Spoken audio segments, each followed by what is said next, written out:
Good morning, everybody. It's March 2nd. Yes, it is. And I'm with you live and in color. Yeah.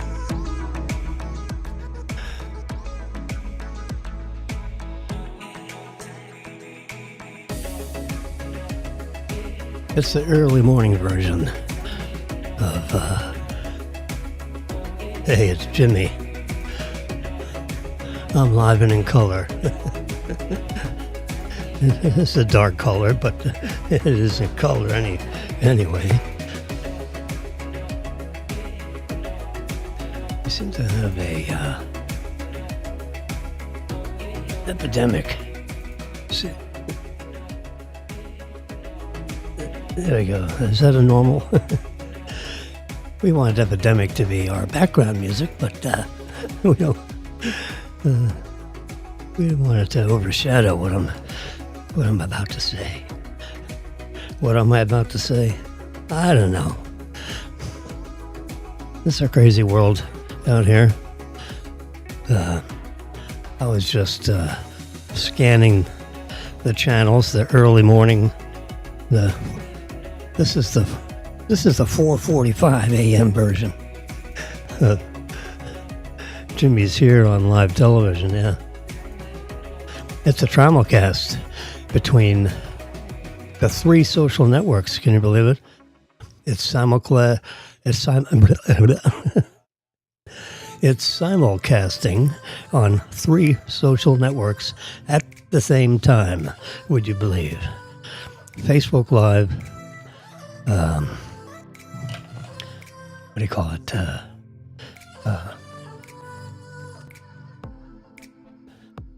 YouTube Live.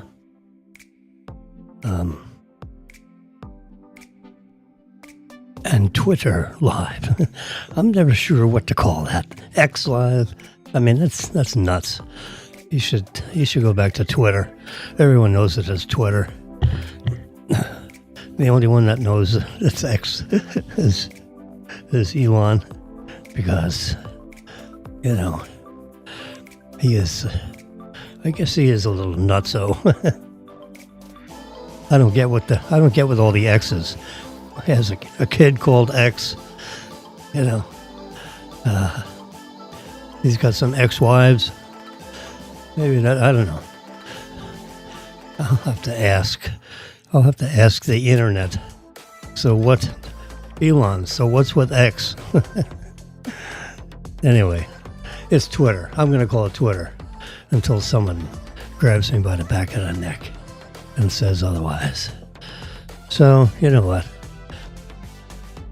I went to sleep at 9 o'clock tonight and woke up at 3:30. So, you know what? So I cleaned up a few things because, in the kitchen, I don't like to leave the next day completely loused up. So I, cleaned up things, and I looked around and I said, I walked into the bedroom, I fed the cats, and I'm saying, what the hell's going on here? I'm awake. I guess I could fall back asleep, but you know what? The hell with it. Let's try the 4:45 a.m. version of the show. Maybe there's someone else awake at this hour. Well, we're going to find out, because I'm going to play this back, and I'm going to see how many of... I can't tell who's out there. I've got like 2,000 friends out there in different networks, between Facebook Live, YouTube Live, and Twitter Live, and people that just basically know me in the community, both of them. No, I actually got excited. I was walking through Flakowitz one morning with Marilyn, leaving Flakowitz, and I walked right by Howard. I'm not gonna. Howard G. You know who you are out there in Boca Land. And he said, "Hey, Jimmy, I heard you on your live broadcast." I said, "How wonderful." I forgot to ask him on which social network he decided to show up on, but it was probably Facebook. He's an upstanding citizen of Boca Raton. Yeah. He's, he's a retired guy, but he's a smart cookie. Yes, he is. And he was listening to Jimmy, so I'm motivated to keep talking on this broadcast because Howard's out there, and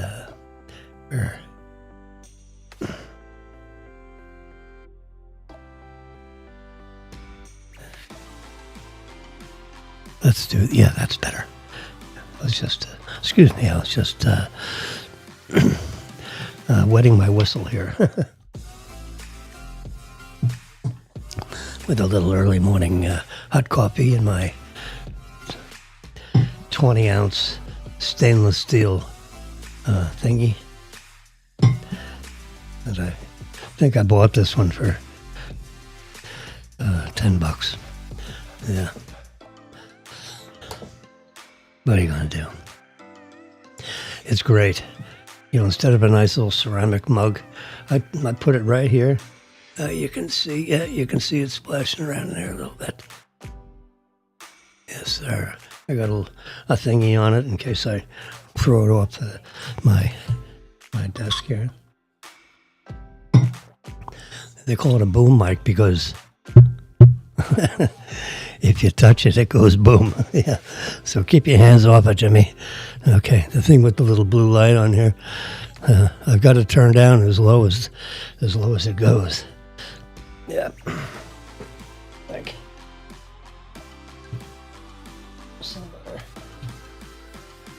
somewhere here, it's there's a control.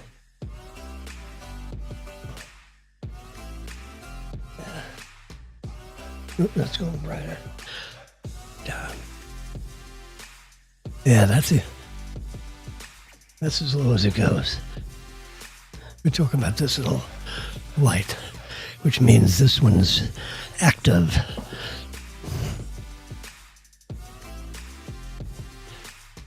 At this hour, I was just scanning through the news, and they got some weird, TV on.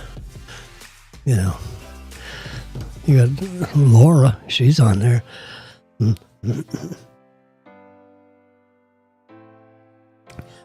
I don't, anyway. And the infinite wisdom,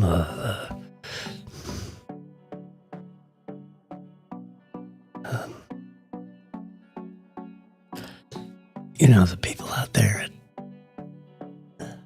TV land and the Fox News, Fox Cable, they've given Laura a show. She's on apparently at 4 a.m. I don't know. Yeah, I guess there are people up. I don't know. I'm not normally up at this hour. I'm usually coming on to 5 a.m. and because we can see the time right here. I'm pointing my finger at the time. 4:54, 40, 4:54, 43, 44, 45. That is the actual time. So if your timepiece that you're looking at says something other than 4:54, 54, oh, yeah, 3, 2, 1, bam, 4:55 a.m. Yes, sirree, Bob. That's the time. Fox is always off a minute. I think so they can back their show up because they record it. And this way they can eliminate.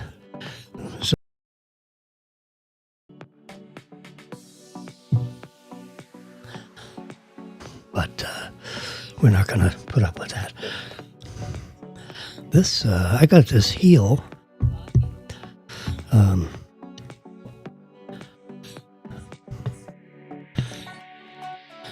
this Heel 40 microphone. And it is, this is my travel version.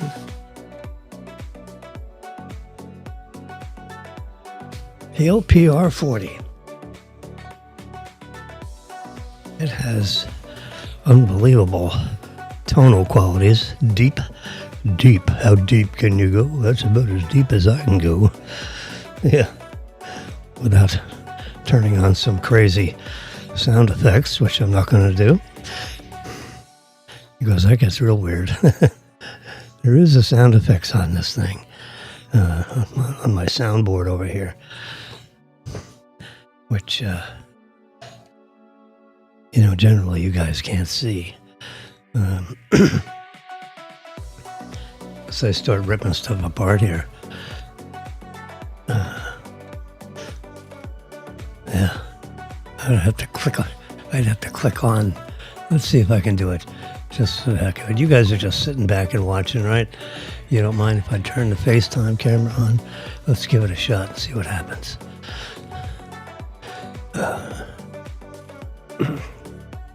Is it on? Let's see. How do I do it?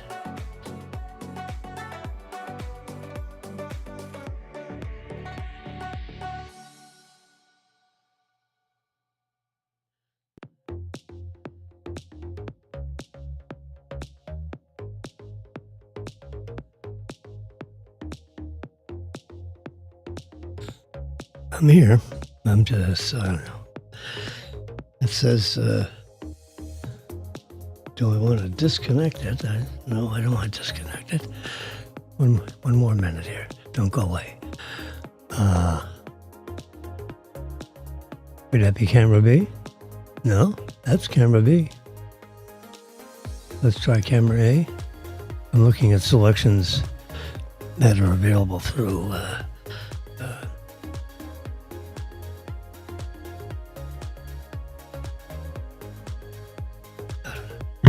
oops, sorry. Okay.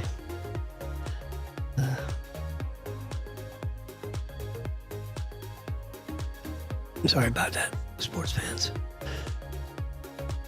So I'll come back to here. Yeah, there we go. This is a broadcast of,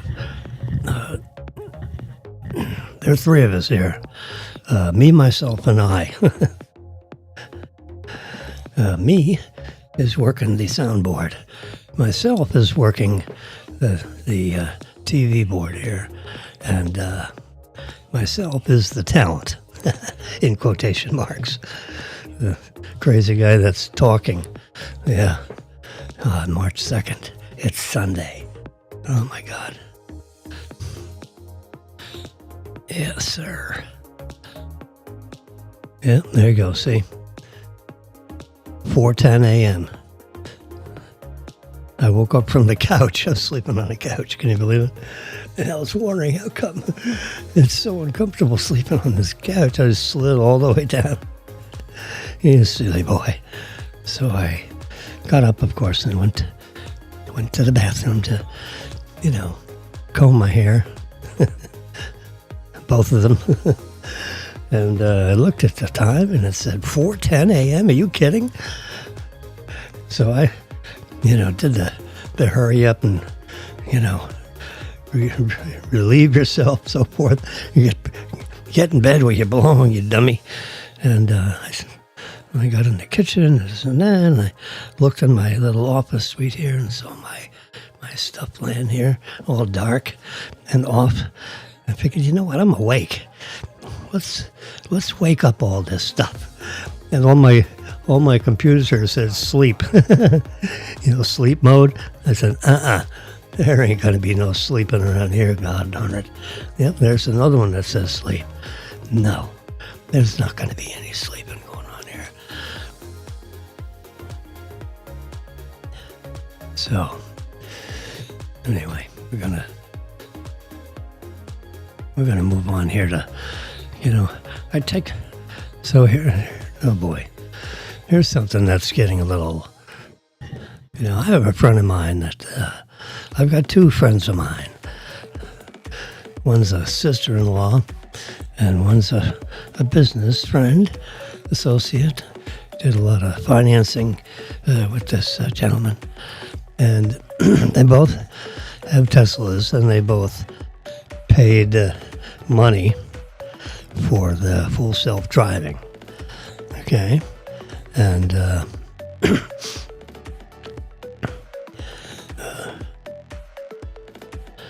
and it hasn't, it was full self-driving beta for, 4 or 5 years.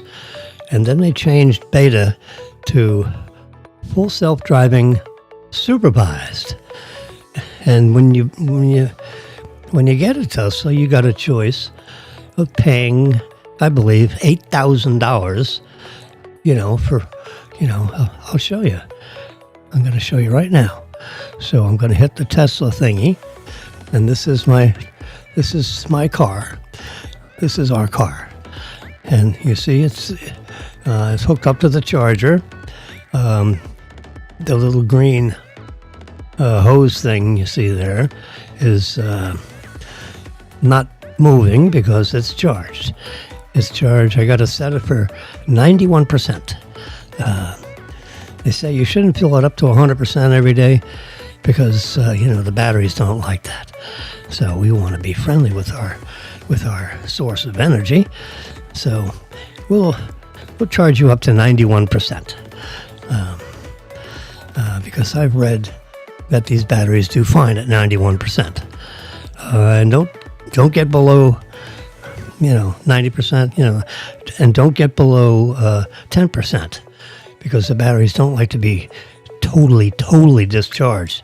You can actually wreck the battery if you get under zero too often. But in the Tesla, when you get into zero, you really got about 15 miles to go. So that's like super empty, but not empty. Okay, so when it gets to zero, you're almost empty.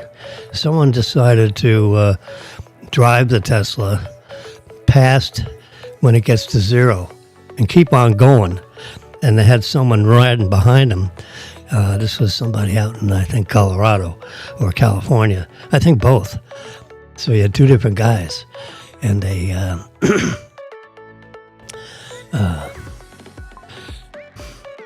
they drove it and drove it and drove it. And they just started to figure out, how low can you go? Now, you can't carry a gallon of electricity with you. So they had a battery in the trunk, not connected. One of these 50-pound or 50 or 60-pound wonders that'll put, 50 miles of charge back in the car. Anyway, so they're riding, and they actually rode for another 15 or 20 miles, even though it said zero. So I got down to 1 mile one time coming across Alligator Alley, which is not I don't know what happened. I thought I had plenty of juice, but I was leaving. We were visiting Fort Myers, okay? And we're riding, got a full car. Got 260 miles of range, in my fuel tank. And, so I'm riding. And I get down the highway about 30 minutes, and I said, oh, crap, where's my briefcase? I left my briefcase hanging on a hook at Bob's house. I said, we got to turn around and get it. I got my armor pad in there and my shoulder pads. I got to go back and get that. I can't leave that in Bob's house. Then you'll have to, FedEx it to me, and it'll cost $15, $20. Then I'll have to reimburse them. And, geez, let's just, you don't mind, Marilyn, I got to turn around and go get that. So I turned around and went and get it. So went and got it. No, I left it. Yeah, I left my briefcase twice. This is at Bob's, and the other time I left it at Dan's, which is Bob's friend, which I know. I played golf with a few times, often actually. And So I had to go back to Bob's, which is 40 miles up the road. And then after I got the briefcase, then I start coming back, and I'm driving another 40 miles and another 90 miles, and you add it up, and I'm down to, and Judy's in the back seat. Oh, God, this one time. And I'm coming across Alligator Valley, and I'm looking at my fuel gauge, and it says, you got like 31 miles left in range. I said, oh, crap. I'm like in the nowhere zone, because if I turn around and go back, to where the Big Bend is on Route 75, somewhere in Naples I can get charged, but that's like 40 miles away, and Snake Road is 40 miles away. I said, oh, we're in trouble. So we're going across Alligator Valley. It's 8:30 at night, and it's raining, of course. Yeah. So, and I'm looking at the fuel gauge, and it's going lower and lower and lower. It actually got down to like 2 miles. And I'm looking, and Judy was, she's like a nervous Nelly. So she's sitting there. She's probably chewing her handbag. I couldn't really tell. It's dark out, and I don't run with the inside lights on, when you're driving. So I couldn't really see her in the back seat, but every once in a while, take a look back.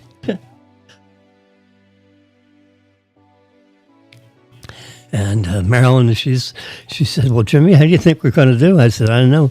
We got to, you got to go up a hill to get off the 75 to get onto the Snake Road, which goes over to the charging station, the supercharger.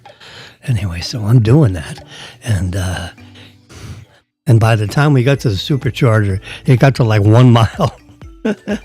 Ooh, Lordy. They say, when I'm getting these messages, you're not going to make it to the next charging station. You better turn off your air conditioner. You better open up your windows. You better turn off the air conditioner. Go to a vent. Because all these things are chewing up energy, and you need to fill up, and you're running out, Jack. Really, these messages are coming up on the screen, and they started coming out in with a yellow box around it, and bold caps, and then it's then the messages are coming out in red. So they give you plenty of warning when you're getting down to zero, and you're in the nowhere land, because if you turn around and go that way, you're going to run out. And if you turn around and if you keep going forward, you're going to run out. And I'm figuring out, how am I going to do this if it runs out? I'm not going to stick my thumb out and try to hitch a ride. The gas station is 2 miles away, and you can't come back with a bucket of electricity. So it's, so I guess you have to call, road service with the Tesla people, and they'll come out and give you a supercharge, so then you got to wait an hour for them to get to you. God knows where they come from. But they, there is as you can see, I'm going up here. You see roadside? You see that right in the middle of your screen? Roadside. Let's go full screen on that, Jimmy. That's going to help. Yeah, see roadside. So this is the Tesla app. Okay, see on the very top, Model Y. There's my phone number, Wilson. So you get an idea. And it was charging at 32 amps, but it's up to, 262 miles. So that's 91%, just as the doctor ordered. Anyway, we're talking about me running out of fuel. So if you're in a nowhere land, you just lock your doors. You can put it on fan, I guess. Anyway, roadside. See, I can touch roadside and say, what do you got? You got a charging problem? You got a flat tire? You drivability concern? Other? Oh, crap. Let's hit charging. I'm not going to order the service. Ran out of range. Will not charge. Cable will not release. Okay, so let's touch ran out of range, and then if I hit done, they're gonna come out and fill me up. They're probably gonna call me on the phone, so I'm just gonna go back out of that because we're not gonna do that. So, roadside not covered by Tesla. What does that mean? Roadside coverage.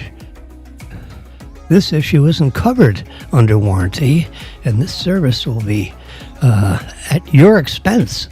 Ooh, well, tough crap, you know. Okay. So that's what happens if you run out of range. They're going to tell you, we'll come get you, but you're going to pay. You're going to pay big for that one.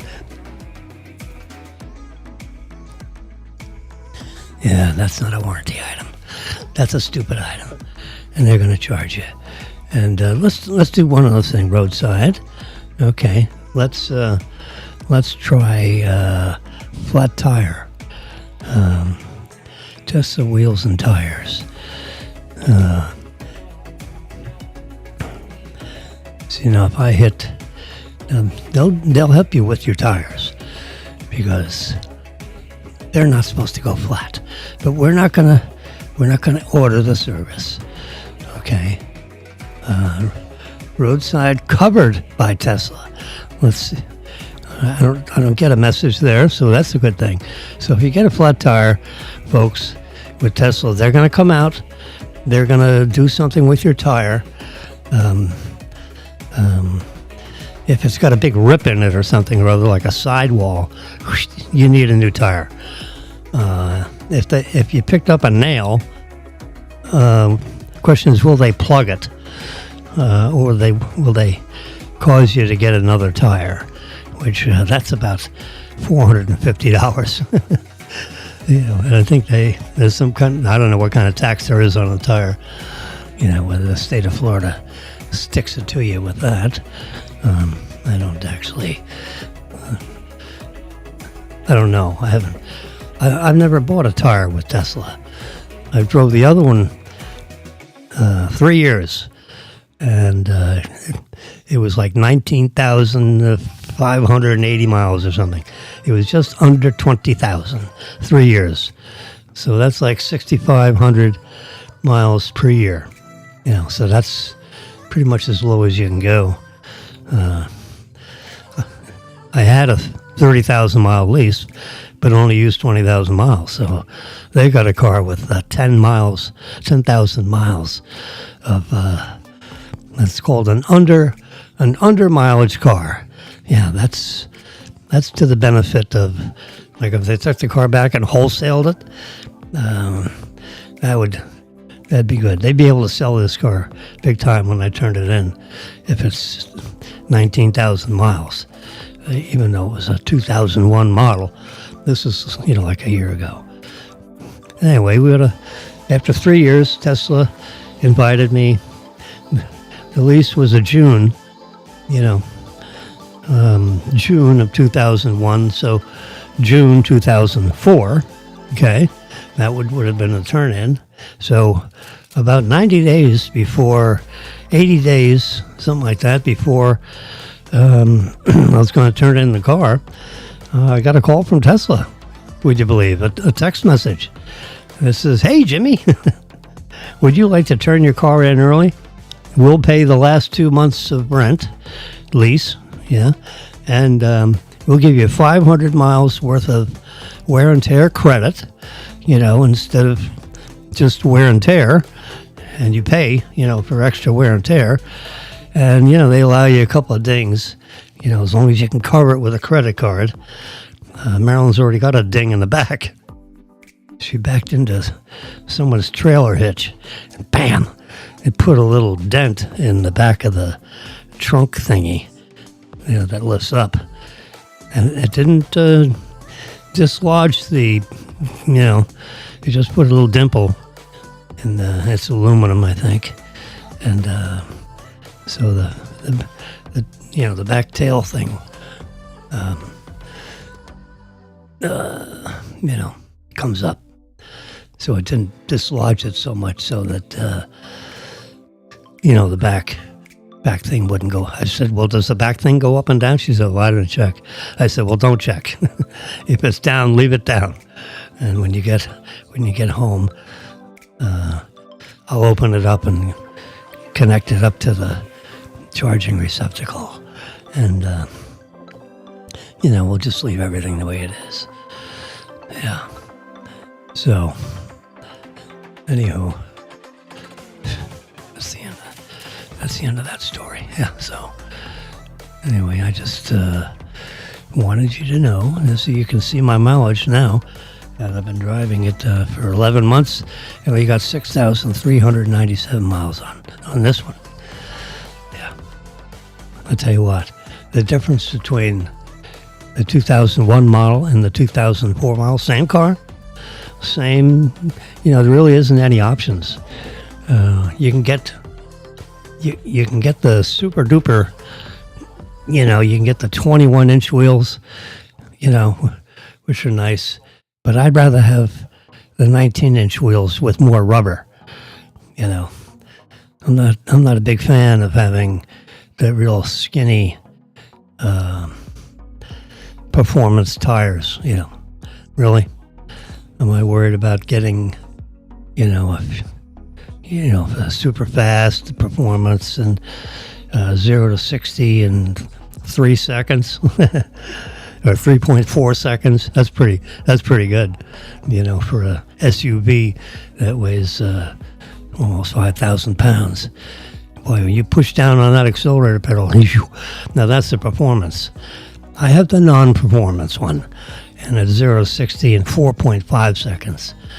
Well, that's pretty fast, 0 to 60. I mean, all I can tell you is that if I push down on the accelerator pedal all the way, you first tell your passengers, would you gently place your heads on the backrest, because I'm going to step on the accelerator really fast, and I don't want your head to get pushed back too fast against the headrest. So gently just sit back and white knuckle it, and there's no cars I can see, so let's see how fast this puppy is. So I pushed down all the way. I mean, I didn't, jam it all the way. It was pedal to the metal. I mean, it was pedal to the metal, but it took me like a half a second to get all the way down. I just pushed it all the way down. I didn't jam it all the way down. Anyway, I pushed it all the way down. And I'll tell you what, that's like being in like a bumper car or something, it's like a race car. And it's really fast. At 4.5 seconds, 0 to 60, you'll beat, many, many, many cars on the road. But if you got the performance one where it's 0 to 60 in 3.1 seconds or something or other, it's got a drag coefficient of 0.22, 0.23. The drag coefficient is really low, which is if you stick your hand out the window, when you're going 60, you can feel that air pushing against your hand. Well, just imagine the pressure of the air on the front of the car. Well, in the Tesla, the drag coefficient is 0.22, which is as low as I've ever seen it. And I read about these things. I'm a technology guy, so the drag coefficient, that's an important thing to know if you're, just energy conscious. Like some of these, like these Range Rovers, they have a drag coefficient of like 0.4, which is terrible. That means you got a lot of wind resistance pushing against the front end of that box that's on four wheels. I mean, they don't give a crap about aerodynamics, but Tesla does, because it's, this whole green energy thing. Tesla's, Elon he's not a green energy, crazy person. He wants us to be as conscious as possible about green energy, but he just wants the car to run efficiently. He's a guy that's, building electric cars. So he gets a hold of the designers and he says, let's put this thing in a wind tunnel, the whole clay model thing. That's how they start off with. So they build a precision clay model of the way they want the car to look, according to Franz Hoppen something or other. Sorry, I can't remember your last name. And it's not that complicated, but I just get it. It's Franz something. He's a guy about Elon's age. He's getting a little gray around the edges now. When we started the company 12 years ago, it was, none of them had any signs of gray. But now that it's, 2025, and they almost went bankrupt twice in their 12-year history, in the early 2 years, but they survived it, and Elon put the last bit of the money that he had in it, and they fixed what wasn't right. They had some battery issues and motor issues, so they got their engineers in there, and they really put their heads down and fixed up and got the Roadster running right. That was their first car. I mean, here's a Roadster, a two-seater, like a Mercedes 450 SL or 500 SL. We had a 450 SL. Marilyn got a gold one. Yeah, I drove the 450 SEL, which was, like a limousine 4-door car. I think the L stood for, a super duper nice car, their best car. And this was, the Mercedes car, yeah. 450 SEL, yeah. So that was the 4-door sedan, if you will. Back then, that's all they had, and then they had the SL, which is the two-seated car with a thing where you can put the groceries behind you, or you could have a smaller person kind of sitting sideways in the back behind the two front seats, so you could get 3 in it. The third person better be. Not 6'4" and 230 pounds. Would not be able to fold up back there, no. But you could put the 3 grocery bags back there, yeah, and sit up front. So they're going through CNN is the Clinton News Network right up here. There's a delayed broadcast or something or other. There's 146 cases of measles, and 20 are hospitalized. So that's that's the illegals. We haven't had any measles here for like 40 years. Now all of a sudden we got breakouts in 3 different states, and you know what that is?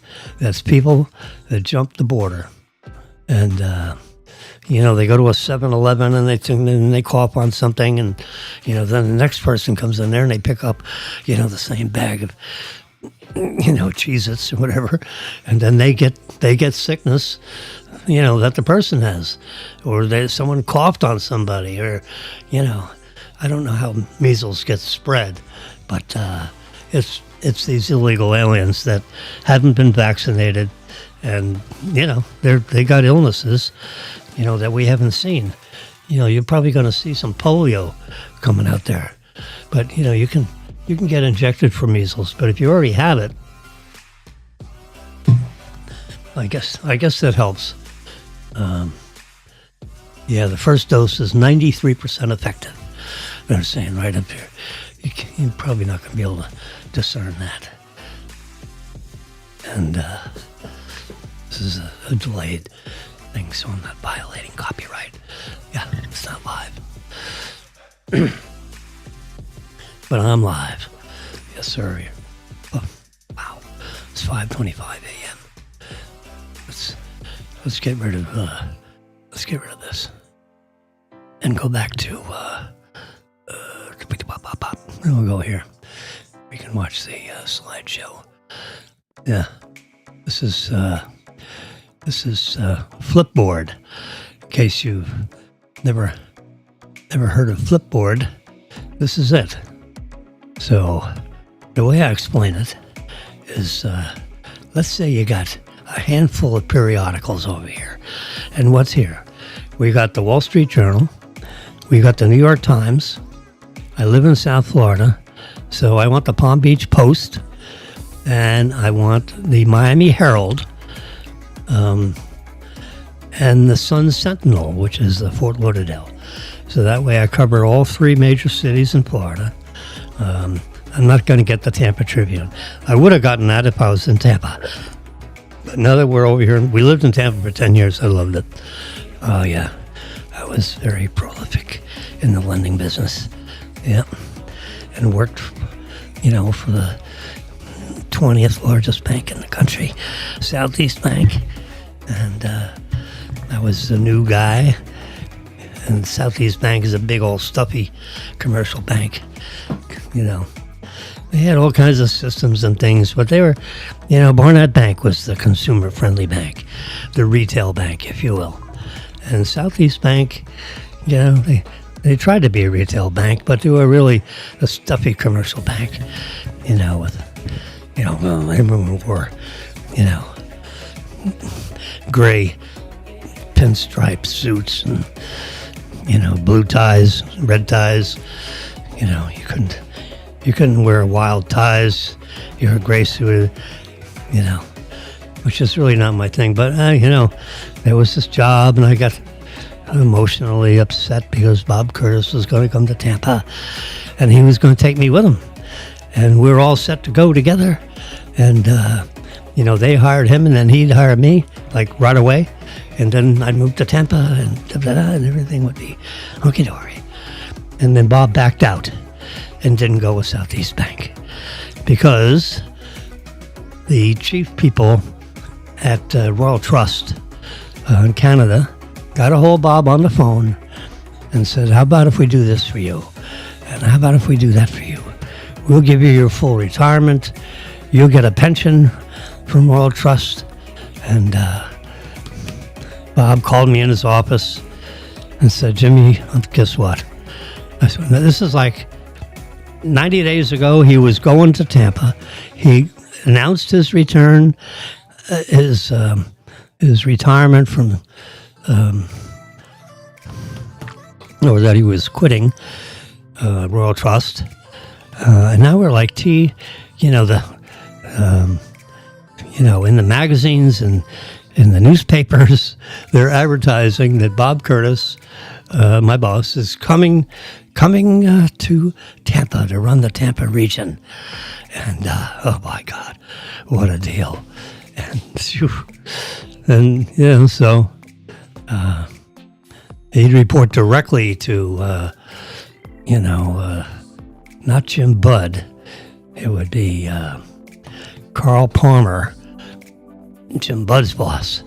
But because Bob Curtis is a real and well-known guy in the community, and he's, 55 years old, that's a guess, 57, something like that, in his high 50s. I don't think he was 60 yet. They would break the order of the chain of command because Bob said, I'm not working for Jim Budd. Forget that. All right, you can work for Carl Palmer. So he interviewed with Carl Palmer, and Carl knew who he was. And they met and so forth, and boom, he's he told Southeast, he got a offering letter from Southeast Bank, he got it in writing, and they offered this and that and the other thing, and they advertised him in the newspapers and in the financial this and that, and it was really quite the news that he was leaving Royal Trust and going back to Southeast, because he actually worked for Southeast Mortgage Company, Dick Mead's company. D.R. Mead was bought by Southeast as a mortgage thing, and Dick Mead was a real smart mortgage banker, and Southeast bought D.R. Mead, created Southeast Mortgage Company, and paid him, cash and a whole bunch of stock. So he was a big Southeast Bank stockholder. All right. And they hired Bob Curtis, or they gave him an offering letter, and he had to start. Bob said, well, I'll leave in 75 days or something. They picked a date. And it got down to like 28 days, and he's going to Southeast Bank, a month to go. So Bob calls me in his office and says, Jimmy, I'm going to Tampa. You want to come with me? And I said, hell yeah, absolutely.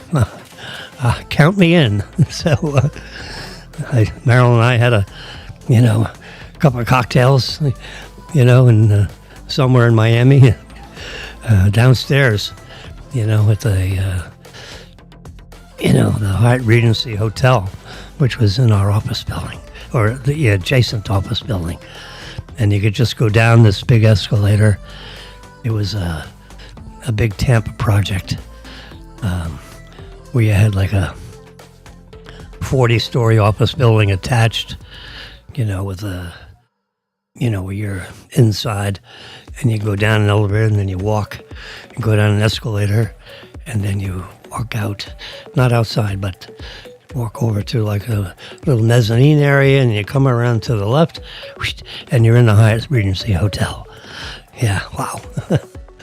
It was really, and they had a nice bar, nice not outdoor seating, where you're in the, the open area of this mezzanine between the hotel and the office building. It's very nice, very comfortable. You could see it you could see the people sitting around the tables as you come down the escalator. Yeah. So you take the elevators down, we were on the 34th floor, and you go down to the lobby level, and then you walk out into this mezzanine area, and then you take an escalator down, like a 20-foot to, the hotel level, whatever they call that. And you make a left turn and go right in the bar for, seating area for the hotel guests, where you could have a cocktail if you wanted. So I said, Marilyn, Bob Curtis wants me to go with him to Tampa. Let's go. How about that? Yeah. They'll pay for the move and and all that kind of stuff. And they have he told me about the executive relocation thing, and I'll make sure you get that. I got that. 28 days before it's time to go, Bob calls me back in his office and said, oh, guess what, Jimmy? I'm not going to leave. He said, what? I haven't packed my bags yet, but what do you mean you're not leaving? No, I'm going to stay. Oh, Jesus. So, and we got all excited about going to Tampa. I researched Tampa, on Google, this and that. And, it's one of the youngest, exciting new towns in Florida. And, this is 1982, somewhere around, 1982. Wow. Crap. That's a long time ago. This is 2025. That's 40-something years ago. Holy I can, boy. I remember I get nervous just thinking about telling the story. And anyway, so 1982. So anyway, Bob Curtis, he says he's not going. Matter of fact, when I walked in to talk to him about this, because he called me over, we're on the third floor of the 4-story office building where our real estate department was, or Royal Trust Bank. And I walk in his office, And he kind of like waves me in and, waves me to shut the door. So I had my yellow pad with me, I sat down and I'm ready to take notes, and, it's not on speakerphone, so I can't tell what he's doing, but he's like writing on his yellow pad, and he's like, so I'm leaning forward because he's signaling me with his hands. This is a very sophisticated guy, and he's like writing on his yellow pad, taking notes, because the chairman of Royal Trustco in Canada has got him on the phone, giving him all these reasons why, no, you're not going to Southeast Bank. Because Jerry Gilliam, our CEO in Florida, was on the phone with the CEO in Canada and says, what's this stuff about Bob Curtis leaving? You can't let him leave. We got to give him this, we got to give him that, what the hell? We got to make it worth his while to stay, because we're going to be merging with, let's see, what are they merging with? What was the name of that bank in Florida? Anyway, his name escapes me for the moment. And that, he's got to stay with the company because, you're part of the merged, important people. You can't just go, and we're going to give you this and give you that and give you these assurances and give you, a written thing. And if the merger doesn't work out, that's fine. You're going to get everything that you're supposed to get post-merger. But you got to stay in there during the merger because we promised you'd be one of the people. And I should have said, hey, get a package for Jimmy and I'll stay with you. Because I'm not interested in, being with that bank. So I want a package. I'll stay, but I want a contract. Just like you're getting. Similar. So don't let the El Jefe don't hang up on him. Just say to hold on 1 second. Ask him to hold a minute. And then, give me what you're getting and I'll stick it out with you. And but I didn't do that. Because I didn't have the nerve to tell Bob to put the CEO of Royal Trustco on hold. That wouldn't have been and he could have gotten back to him, I'm sure he got his private line, and we could have talked. And I said, well, I didn't do that. I said, well, what if I throw my hat in the ring for the Southeast job that you were going to take, and I'll contact Carl Palmer and tell him who I am, and send him a brief bio, and say, hey, why don't you consider me for Tampa? And I understand Bob's not going; he's my boss. But I'll go and I'll take his place, and I can do what you want. I may not have the star power that Bob has, but I have the can-do power, to do whatever you want. I'm a very productive lender here in South Florida, and I will, I will do a good job for you. So I went over there and I met with him. He had an interview. And Carl Palmer's a senior guy at Southeast. You just don't walk into his office looking for work, because the gatekeepers, his 2 levels of secretaries, wouldn't permit it, because he's a busy guy. And he's not going to open himself up to the public, so to speak, and interview with people that... but he took me because they had a problem, because the guy who was running the Tampa real estate, it's 17 counties, including Hillsborough County, in which the bank was located in Hillsborough County, the main office with all the bigwigs in the Tampa region.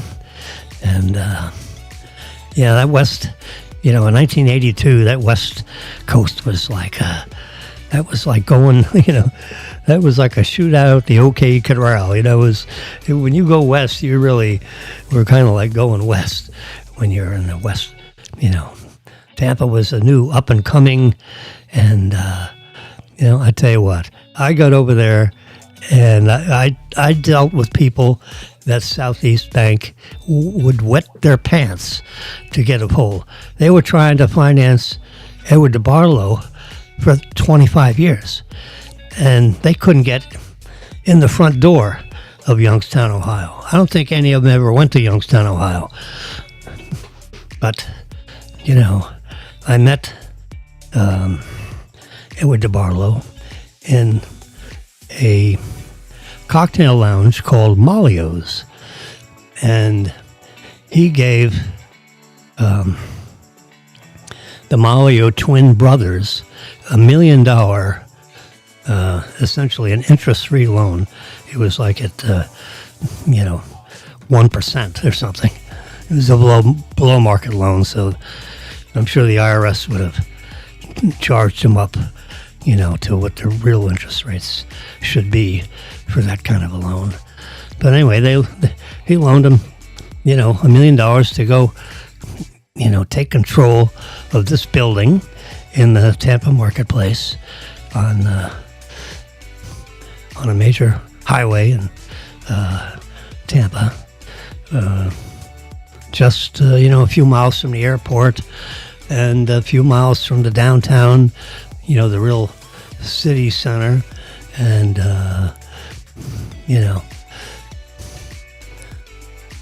so I was, so I relocated to Tampa. They hired me after 9 interviews. Can you believe it? I had 5 interviews in the Miami office, and I had 4 interviews in the Tampa market, and they all were thumbs up. I had good interviews. I was, for 1982. Oh gosh, 1980, 85. I'd have been 40. So I was like a 38-year-old young whippersnapper, and I knew, Dick Yates was my neighbor, in Coral Springs. So we talked, I conferred with a lot of people before I, actually resigned from Royal Trust. And Dick Yates encouraged me to take it. And, I talked it over with Marilyn. I said, how about if we go to Tampa? I said, but it's got to be a twofer. So they're hiring me. I'm getting hired. I got an offering letter, and I have the opportunity to go, if I accept this. And so they sent it to me, or handed it to me, and I picked it up and, from somebody. Or they may have couriered it over to me. I don't know. But I got the offering letter, and I don't think I had to wait in the mail. And I don't know how prevalent email was in 1982. I think we had an internal, but it wasn't like it is today. Anyway, so they didn't have cell phones either. 1982, I don't think, did they? No, I don't know, because 1985 is when I got my cell phone at South Coast Inc. I think it was. Yeah, that was Curtis Crenshaw's company. He hired me. He was a developer. He hired me out of Southeast. Anyway, so I worked for Southeast for 2 or 3 years.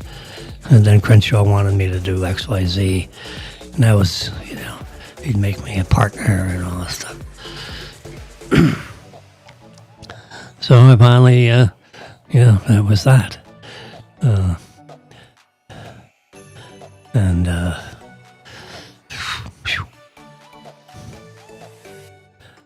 So I had 9 interviews. And so I'm talking with Carl Farmer and the regional people over in Tampa. And I said, well, my wife's working for Southeast Bank, in Kendall, and she's one savvy branch manager. And I said, if you want me to come over here, I said, she's coming with me. And she's not going to come unemployed. So if you guys need a branch manager in this region, region 3,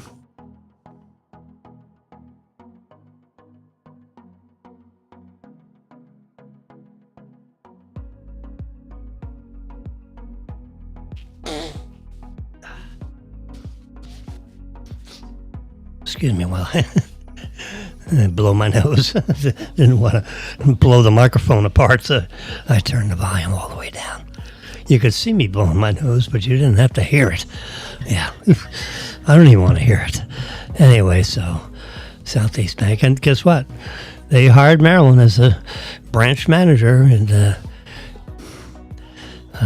was it Westgate? Something like that. West Shore. The West Shore office of Southeast Bank, right on Dale Mabry Highway. So it was in a different building, and there was a different department. Southeast Bank has a rule that if you're both, if you got a husband and a wife, both of you can't be officers of the bank. In other words, let's see, they were hiring me as like a VP and regional head for real estate. I think VP was the title. It wasn't senior VP, Oh no, the bank is too uppity for that. So, but it was good salary, good benefits, company car and all this. Anyway, working for a big bank. So, can't have two officers in the bank, one of you. So, we really can't hire Marilyn as a branch manager, at West Shore. And I said, well, then fine, I'm not going. You can tear this up. I said, well, we'll have to get. So Jim Budd says, well, we'll have to go to the senior credit committee and get it approved. I said, fine, get it approved. So I'll be the only one. We don't plan on stealing anything. I've got a real clean background, and so does Marilyn. We work in different areas. We have different bosses and all this kind of stuff.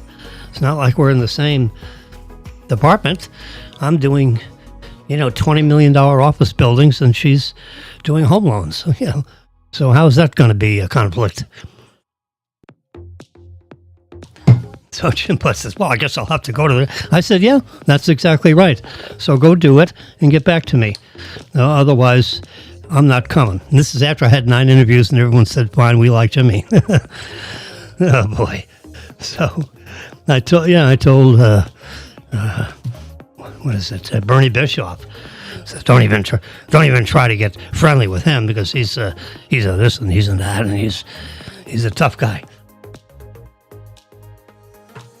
Bernie worked here and we banished him to Tampa.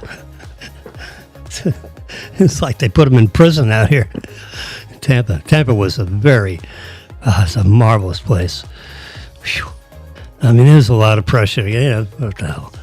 I was young and stupid. Anyway, so I did good. I got a commitment letter out of Southeast Bank in like 6 days for Edward DeBartolo. His financial statement was leather bound. It was about 1 inch thick.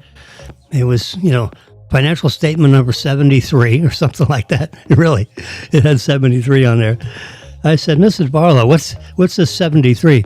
He said, well, you've got the 73rd book. I have 100 of them up in my bookcase. I've handed out 72. You're number 73. Anyway, so we met at Malio's, and he wanted a $42 million renovation loan for a mall that he owned up in Lakeland or something like that. So, Lake City or something, maybe. And so I said, well, Mr. D, this is the way we can do it. So I listed all things the way we could do it. And I wrote it down on a yellow pad.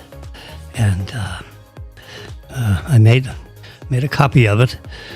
And I said, here, these are the deal terms. And no, I didn't have a copy. I had a yellow pad. I said so. And I drew a line and I signed it. And I drew another line, Edward D. Barlow. And I said, here, you initial it. I've initialed it. And I'll photocopy this and staple it to the back of the commitment letter that I'll write for you. And I'll have it for you in a week. This is Friday. So Thursday of next week, I'll have a commitment letter for you. But you got to give me a box of stuff on Monday. This was like Friday afternoon or something. I'm talking and chatting with him because I was talking to Mario Alvarone, who was the downstairs, he was the manager of the place. And Chris Alvarone was his twin brother, not identical twins, but born the same day.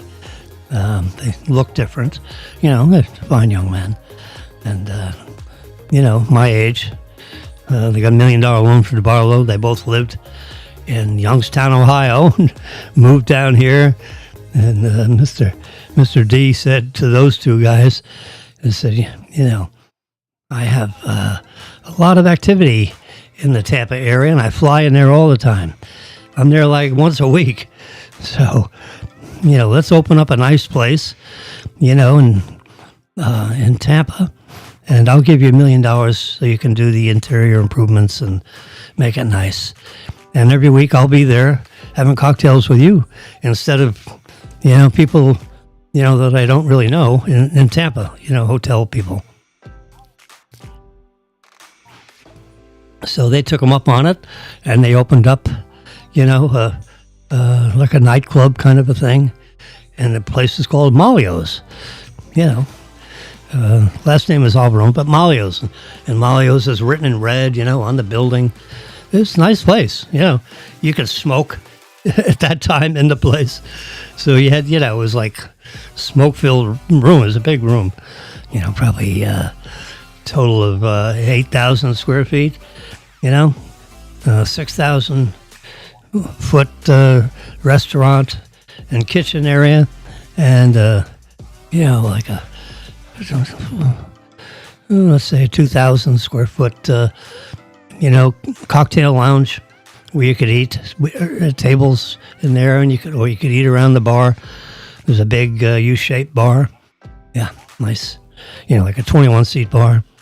So Marilyn and I had our little perch that we would sit on because, we were hotel guests because, which the bank paid because, we couldn't, mortgage rates was like 14%. And a lot of sellers weren't selling, because the interest rates are too high because, you sell out and then you have to get something else. And if you're going to get a loan, you're going to pay 14%.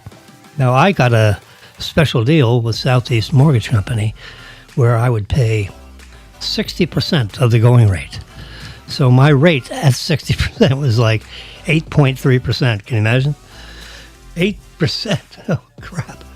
It's 5% now and everyone's screaming bloody murder. The rates went actually to 18% at some time in 1972. Well, I got in, my mortgage was, the face rate was like 14 or something, but they discounted it to 8.3. As long as I was an employee of Southeast Bank. And I said, all right, well, I better keep working here because if I go, the mortgage rate goes way up. Anyway, I don't remember the effect. I forget what my rate was. Well, I paid 8.3. I remember that part.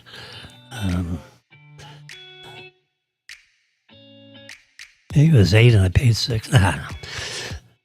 Because when I left, I don't remember going up to 14. Because I stayed in the house, even though I switched jobs to South Coast. Anyway, so I met I booked, a commitment with Edward DeBartolo. There was another important apartment developer I did a deal with, Paragon. They were big time people. Southeast Bank never got in the door of Paragon. I don't know why, and they just didn't. Well, the guy got killed. He was there a couple of years and died in a car accident. God, he got T-boned by some, asshole. It was speeding and didn't stop for a stop sign. Going right through it and hit this guy and killed him in his car. Oh my God! I mean, all the Southeast Bank mortgage people that were over there, they all had like black armbands, with the death of this fine gentleman that got killed in a car accident. And I took his job, 5 months later. He got killed like Christmas Eve or something. This, terrible. The guy was picking up a pair of bikes for his twin girls. Oh, crap. He got T-boned. I can't remember what his name was, but never met him. So we got hired in May, and it was fast.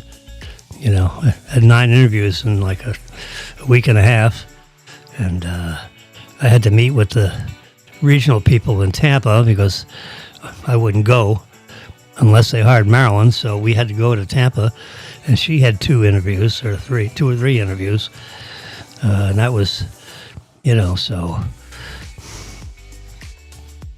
I had to get the thumbs up that they were hiring her. I had to be right away because I'm not moving over here unless they hire her. It's a twofer. And if the bank has some kind of policy, so Jim Budd said, well, we have a policy. You don't have 2 officers. I said, well, go to the committee and get an exception to the policy. Okay? They do it all the time. Well, we don't do it for this. I said, well, if you don't do it for this, then I'm not going.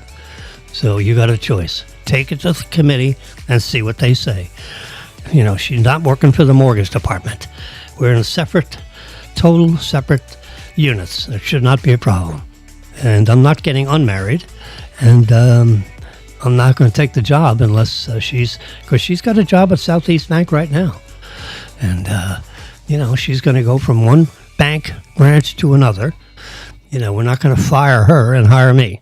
That's not the way it's going to happen. So she's coming with me, so we got to find a job for her. And I'm not going to have her just hunting for work, and I have a job. So we're both employed right now, and we're going to be both employed there. So I'm not trying to be a hard ass, but that's, a requirement. So if you have to go to some committee to get an exception, go to the committee. And guess what? They approved it. It wasn't a problem. It's fine. We're making an exception to policy. So Jim Budd comes, my boss, because he comes back with his tail between his legs. He said, okay, you got approved. You can both be officers of the bank. I said, okay, give me a letter. Okay, because I don't want this to pop up next year or something or other. There'll be no fraud, I promise you. We're a lot of things, but we're not fraudsters. And you can audit us. You can examine us anytime you feel like. So don't worry about it. It's fine that you have a policy like that. That's good. But we have to make an exception here because we're not going to fire her from the bank because I'm taking the job. No, that's not going to happen. So we're moving to Tampa. She'll work in the retail bank, and I'm in the commercial bank. 2 separate chains of commands, totally. So, and she'll be, she'll work for Whittemore, the executive in charge of retail over there for Region 3. And I'm working for Bernie Bischoff and Jim Budd. And I told Bernie the same thing. I said, we're not firing Marilyn and hiring me.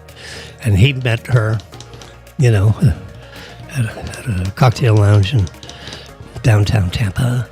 And, of course, he liked her. And, he came with his assistant, his secretary.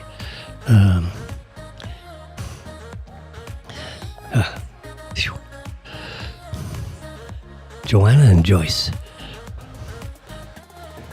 So my secretary was going to be Joanna, and his secretary is Joyce McDonald. So she met me. Bernie met me. Met Marilyn. Oh yeah, they love Marilyn. She was a star. She was a snazzy-looking woman, yes, sir. And she did very well in that branch. And, you know, one of the people that worked for her is now like a senior person at Citibank, something or other, in charge of, you know, all credit card services for the frickin' country or something. Got a staff of 400. Can you believe it? I mean, she really went up the line. She's, sharp young Latin lady. That was, someone that worked for Maryland in the branch at West Shore. Yeah. Anyway, so that's my little Tampa story. I don't know how I got sidetracked into that. Anyway, so I have a delayed broadcast here of CNN, and they said that 78% of Americans want this war, with Ukraine and Russia over fast. Get it over, get it done. Zelensky comes over here and disrespects our president on live television, right in the fireplace, in the White House, kind of an oval. I don't know if it's the actual. I don't remember a fireplace being in the Oval Office. We got a tour of the White House, a backstage tour with someone that was a senior executive. He was in the executive office building. And anyway, he gave us a tour. This was back, I guess, about 10 years ago, with my daughter's husband, who was a real,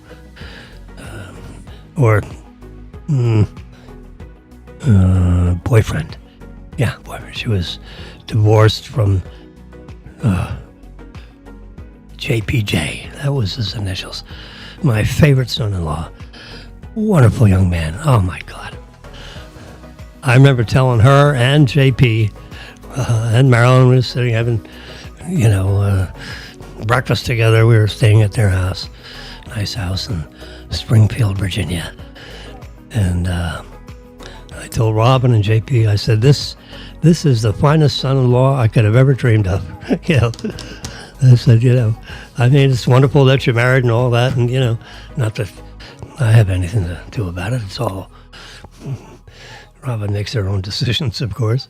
And and JP, you're a fine young man. I really, it's nice that you're a son-in-law.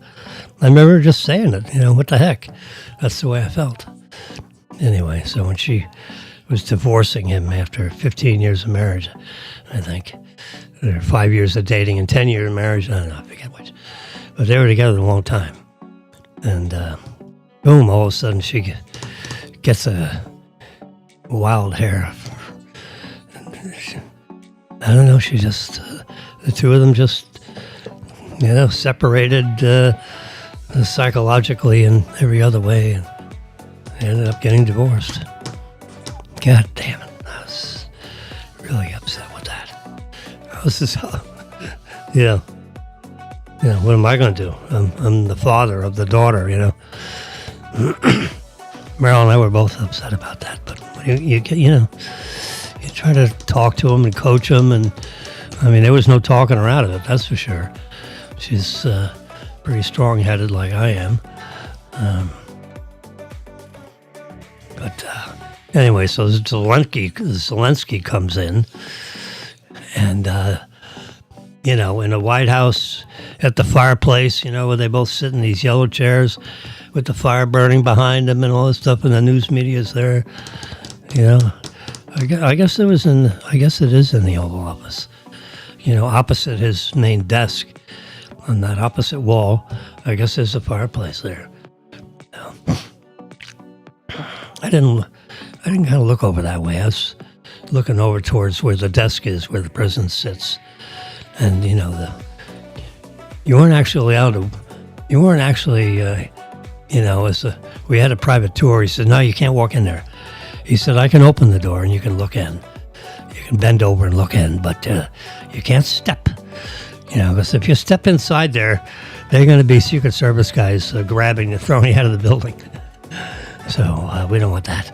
I said, "No, but I can bend over and look in, can I? Yeah, you can take a picture, yep, or maybe not.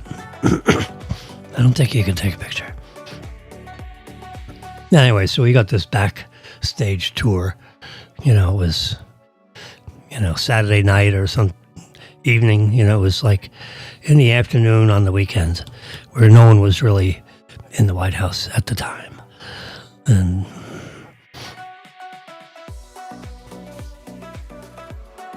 anyway, so we saw the area that the president was sitting with Zelensky. And he comes over and he's like negotiating with the president. Trump is saying no.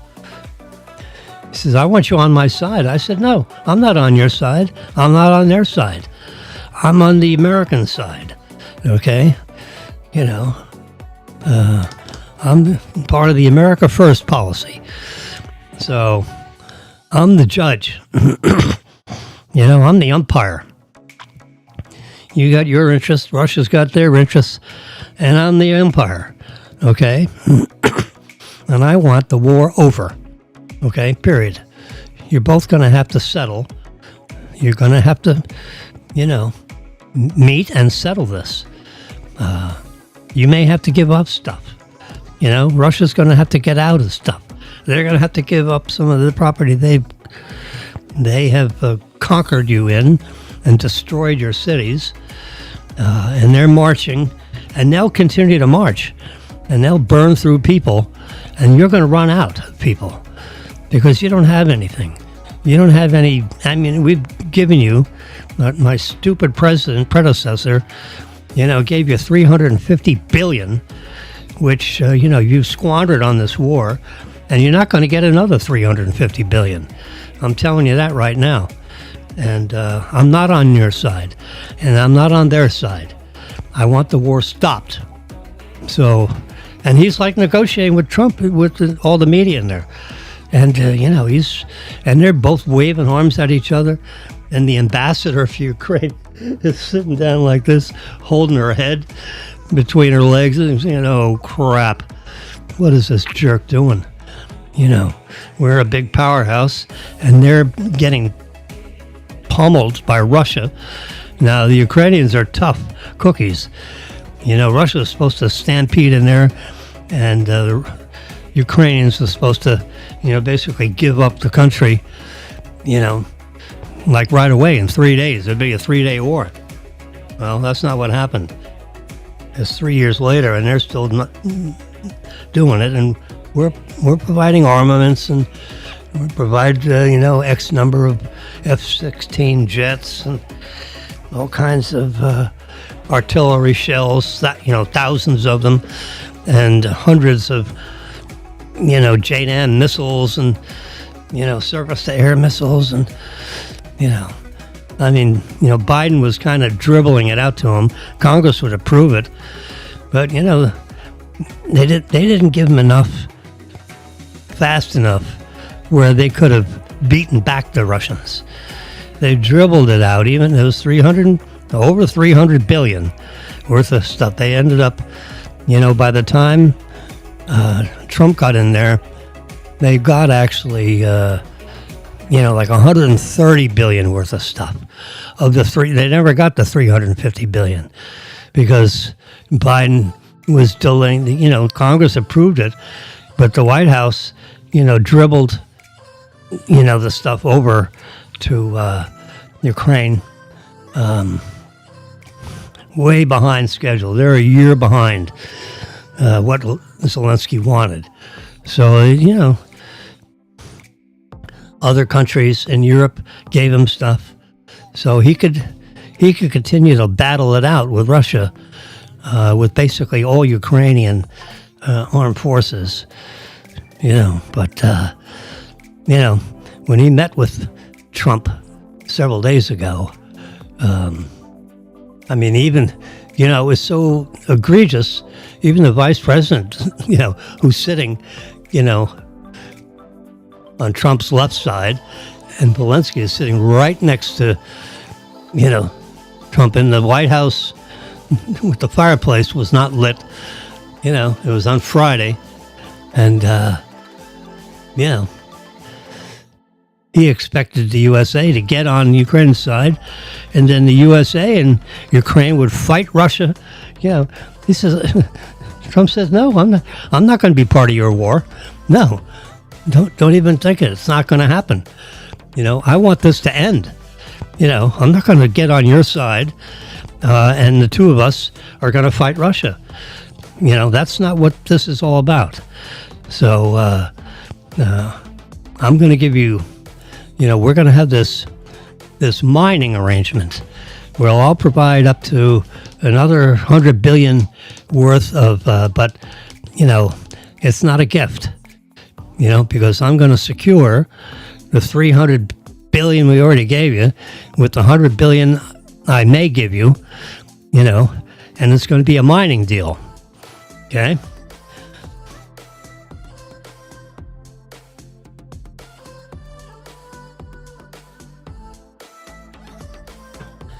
Excuse me.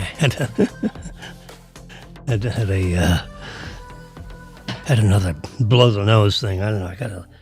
I got a cold from somewhere. So I'm taking Sudafed, to reduce the mucus thingy and stop, with coughing and all that.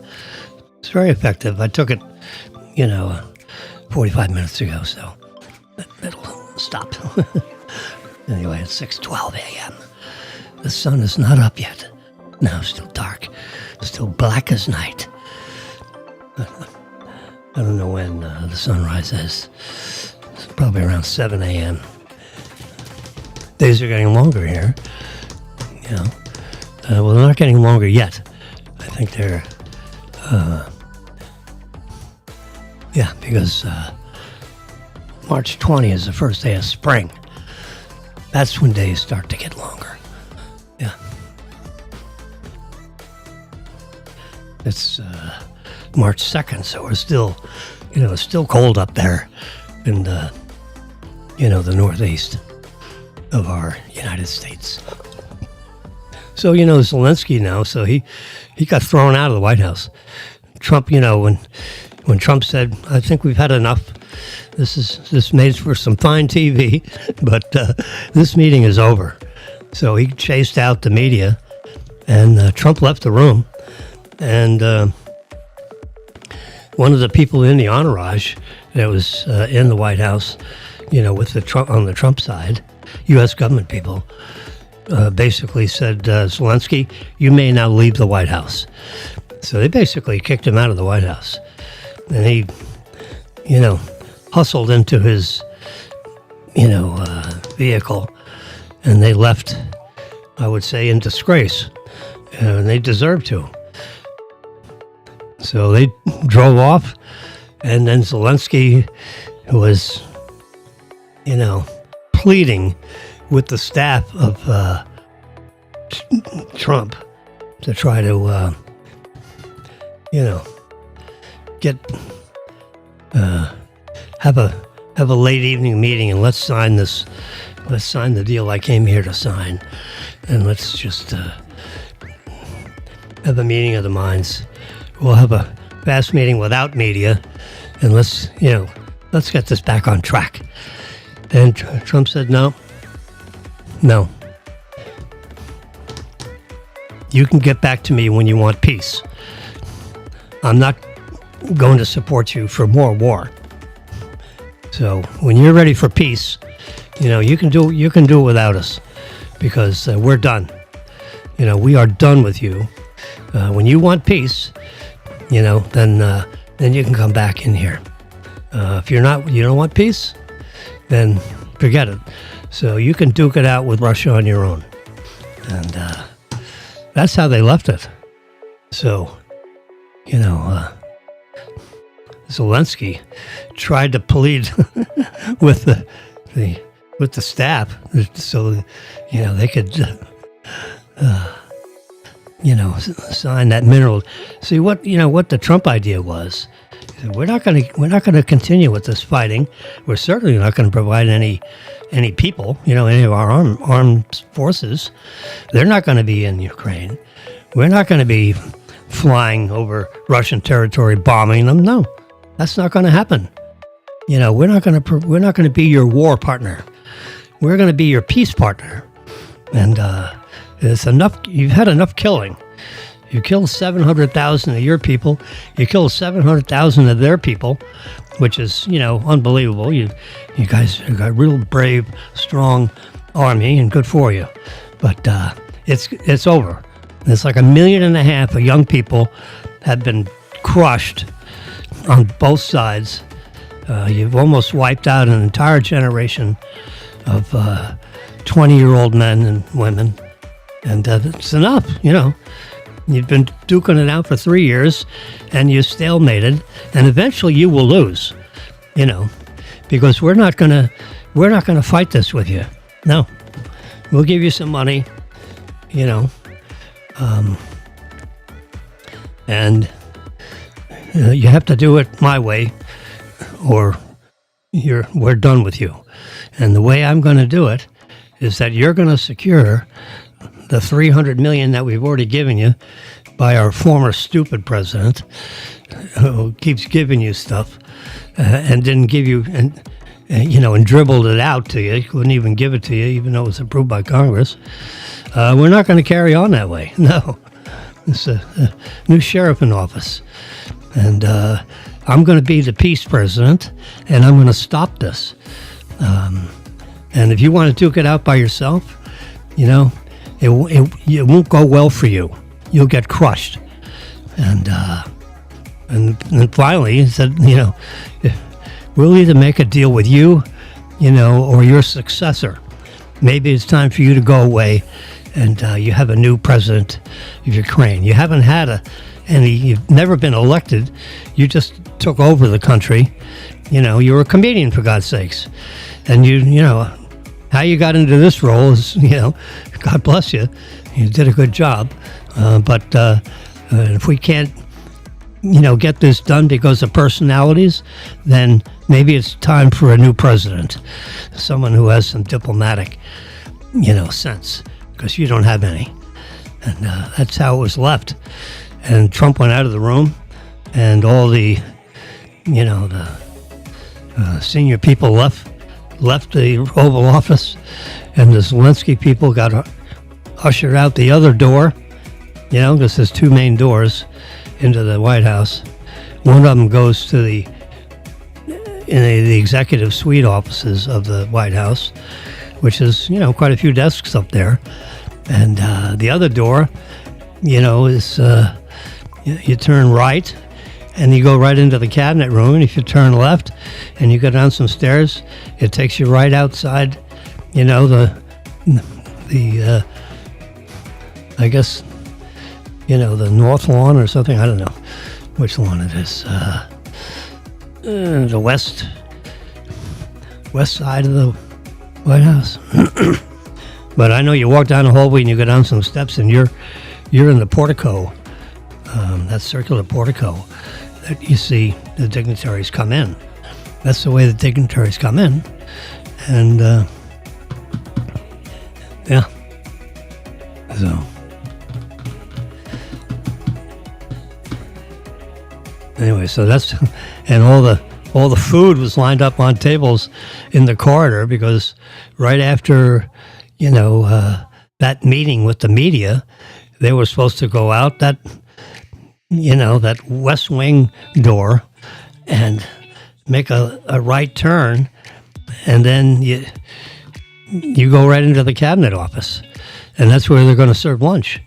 and all the food was lined up, in the corridor, by the White House kitchen, which was extensive, and they had lunch for 20 people in the conference room of the cabinet room. I've seen that room.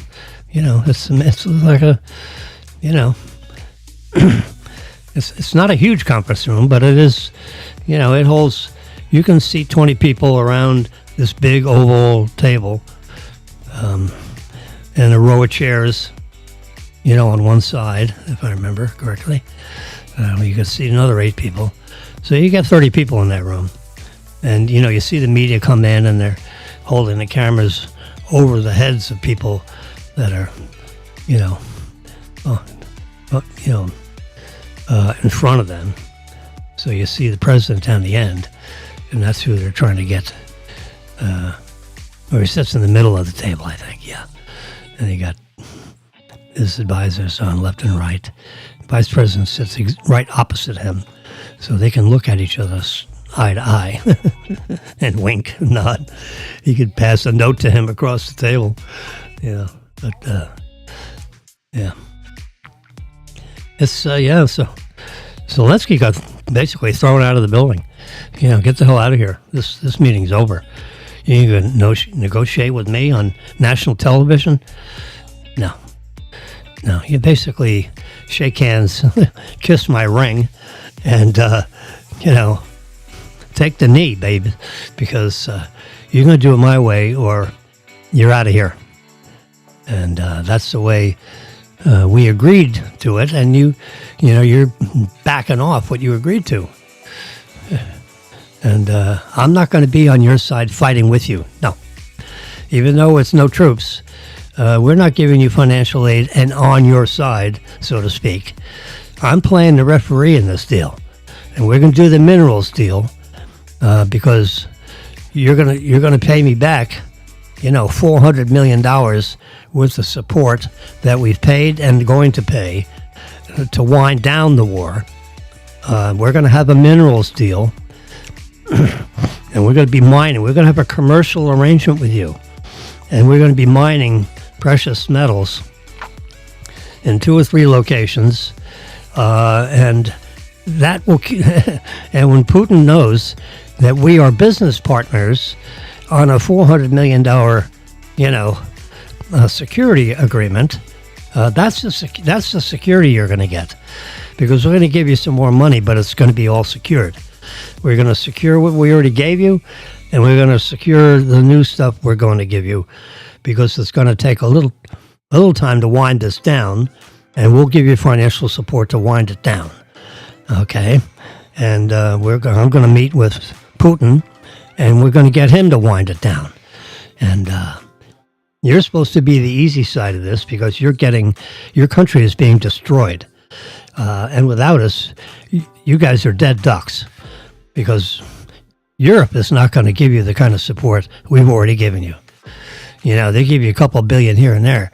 We've given you $350 billion. As a matter of fact, we're going to audit that. Now here, then I just saw a report. Zelensky owns a $25 million house in South Florida. Where the hell did that money come from? You know where it came from? Our taxpayers. He pocketed some of the money of that $300 billion, and he's got 2 places over here worth $45 million or something like that, and he's got a jet airplane. Where the hell did that come from? And some other network stuff that hundreds of millions of dollars of cash in bank. It's all our, So if we audited the money that we gave to Ukraine, a lot of it went to senior people in Ukrainian government, Zelensky included. That was not approved for disbursement by the U.S. government. No. Yeah, we may pay for your room and board, but not a $25 million or $30 million house in South Florida. And I think it was in Palm Beach somewhere. Jesus. Little shit. Oh, I'm sorry. I forgot. I'm on national television here. This people all over the world can hear this, and I don't know if they are or not. It is a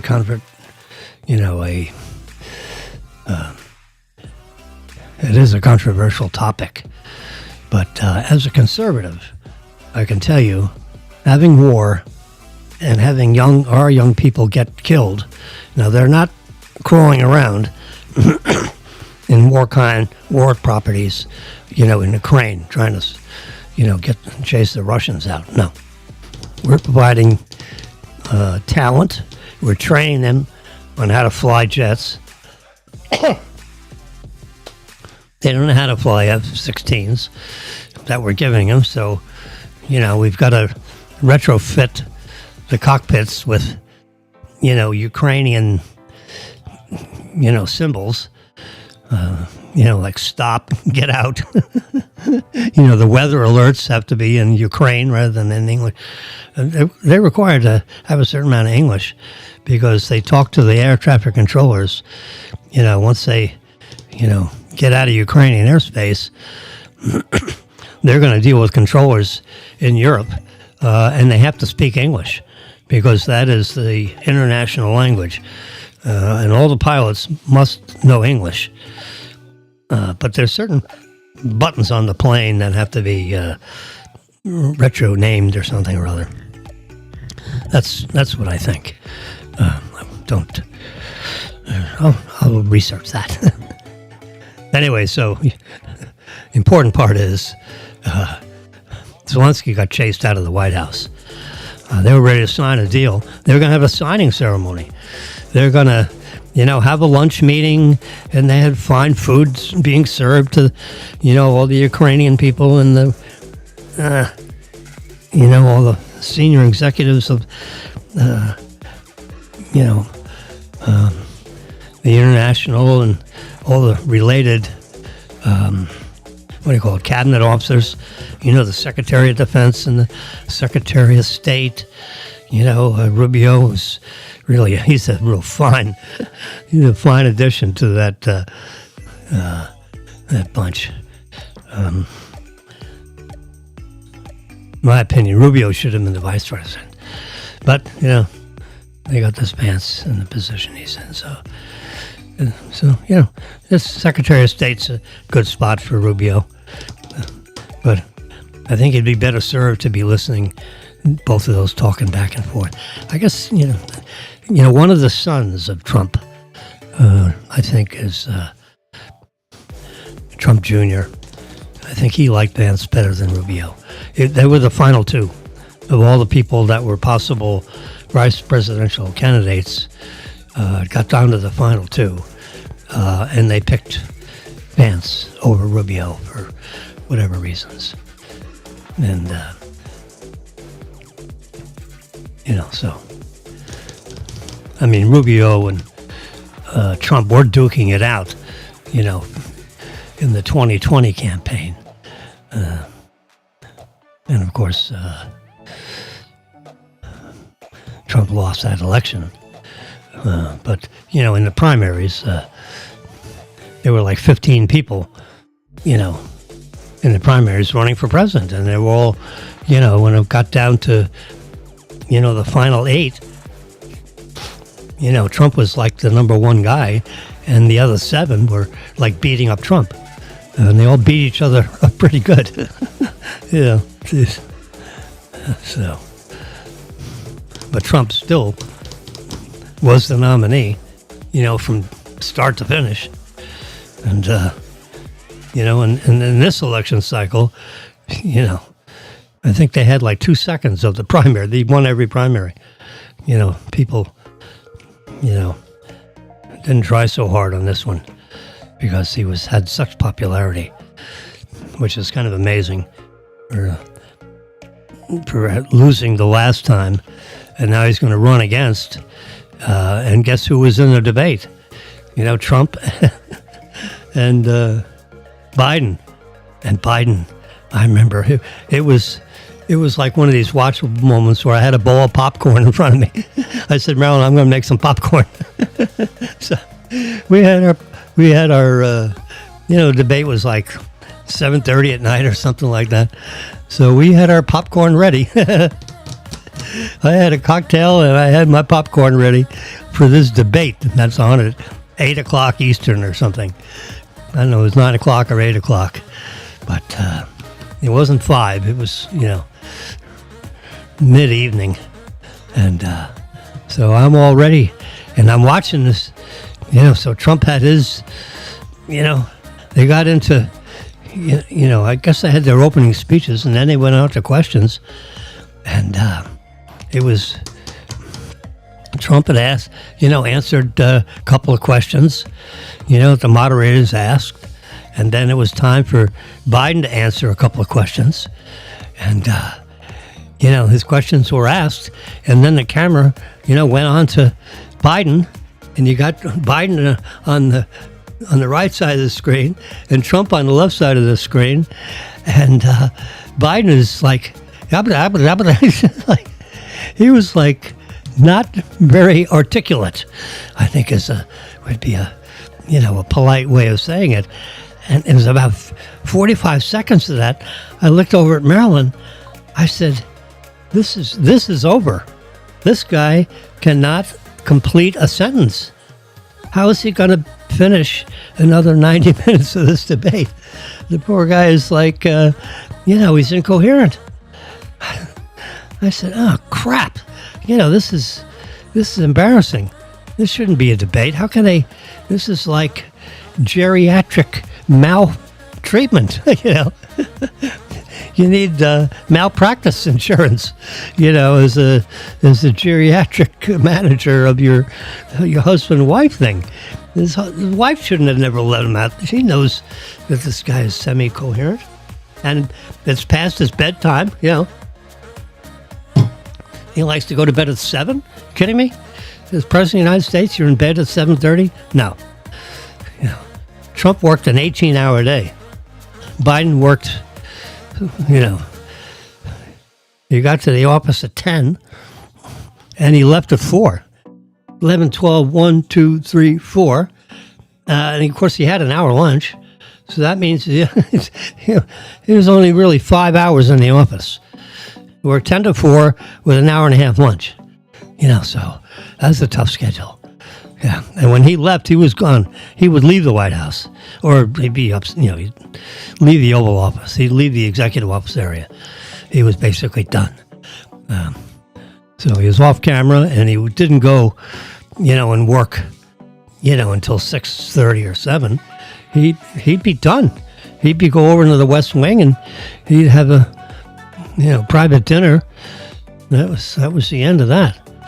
So. Jeez. Trump is opposite. He's like the first guy in. Of course, he gets up early, so turn off sleep focus. Oh, darn right, turn off sleep. Good morning. 6:30, my watch comes up with a message. Should we turn off the sleep mode? Goddamn right. Yeah, we're not sleeping. No way. Well, my computers were in sleep mode. I guess that's what they do. But I was up at 4 o'clock this morning.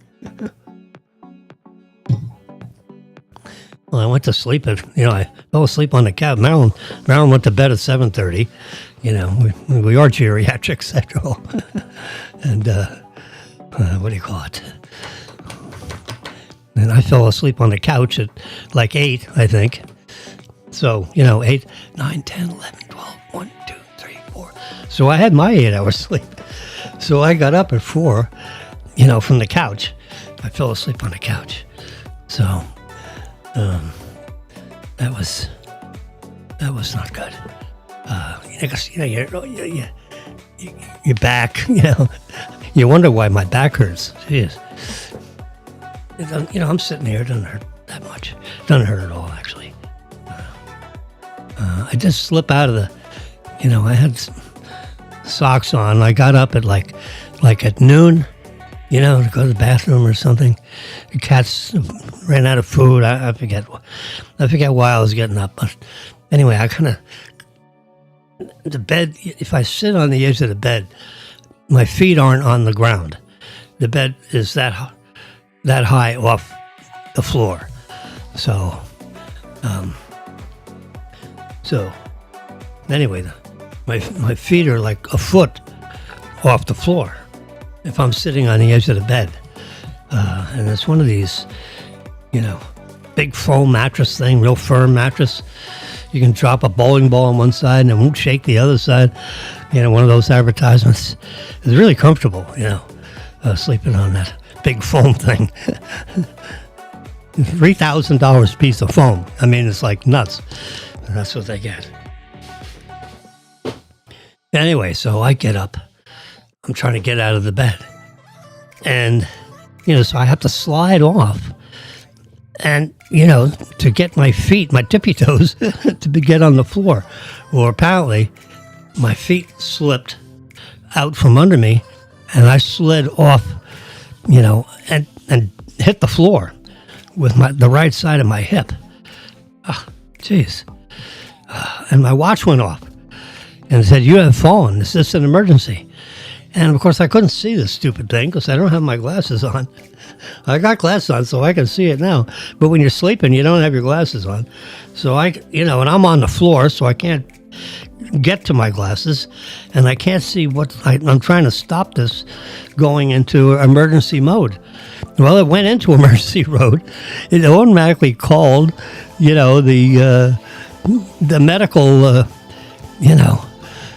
people, the ambulance, was on. They got called, and then my wife got called, and so she's on the phone with the emergency people. And says, "No, he's fine. We don't need, the ambulance to be here." And so they talked to Marilyn, and I don't know how they get in the suite because you lock the front door. The front desk guy doesn't have it. There's not a master key for the front door people, so I don't know how they get in. I guess they get an emergency key if they have to. But it's not sitting in the desk of the first floor, security station. I don't want to call it a guard station. He's not armed, but he'll stand up in front of you and he'll make a phone call if you were to walk by him, through him, or if you're not, a resident and you're not a commercial tenant. They just don't allow people up here. If you get a takeout, something or other, they call up here, before they let some stranger in there with a bag. Because it could be a bag of poison. So if they don't recognize, who the supplier is, you don't get up here. Yep. So, anyway. So now I'm watching the news here, and Zelensky's over in Europe, and he's meeting with the Prime Minister of England, which, Trump just met with him. He was over here, high-fiving it with Trump, the Prime Minister. Nice-looking fellow, mid-aged fellow from, the conservative, kind of the middle conservative party, and I forget his name.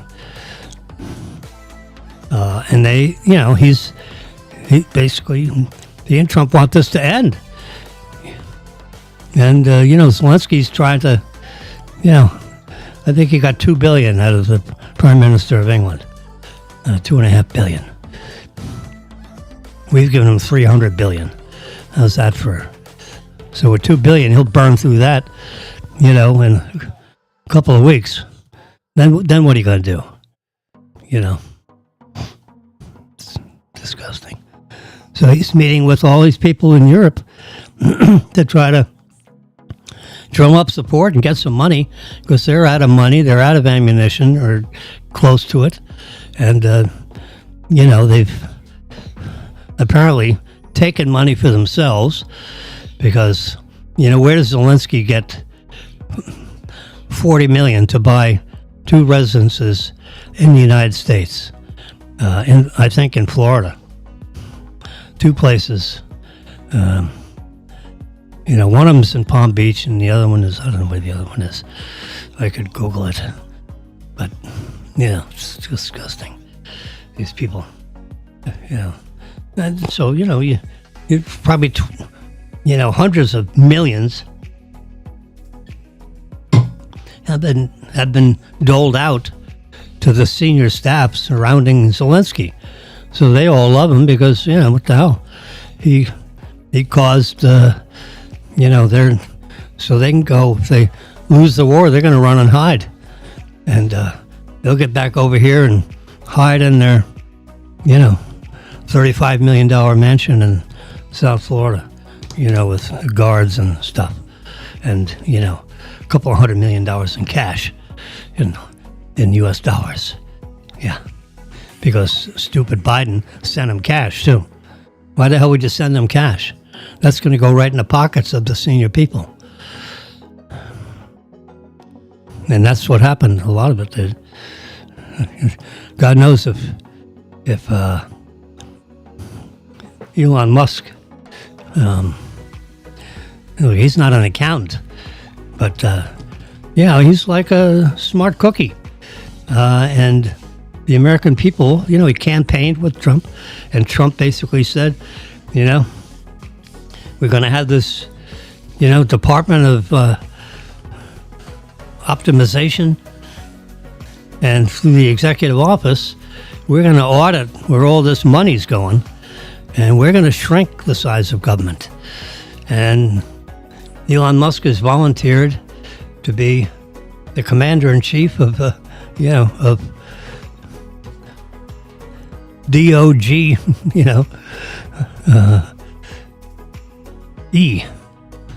the Department of Economic Optimization.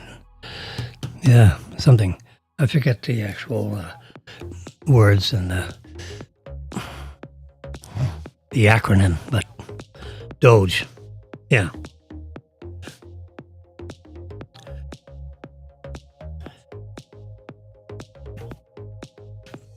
So that's the way that's going.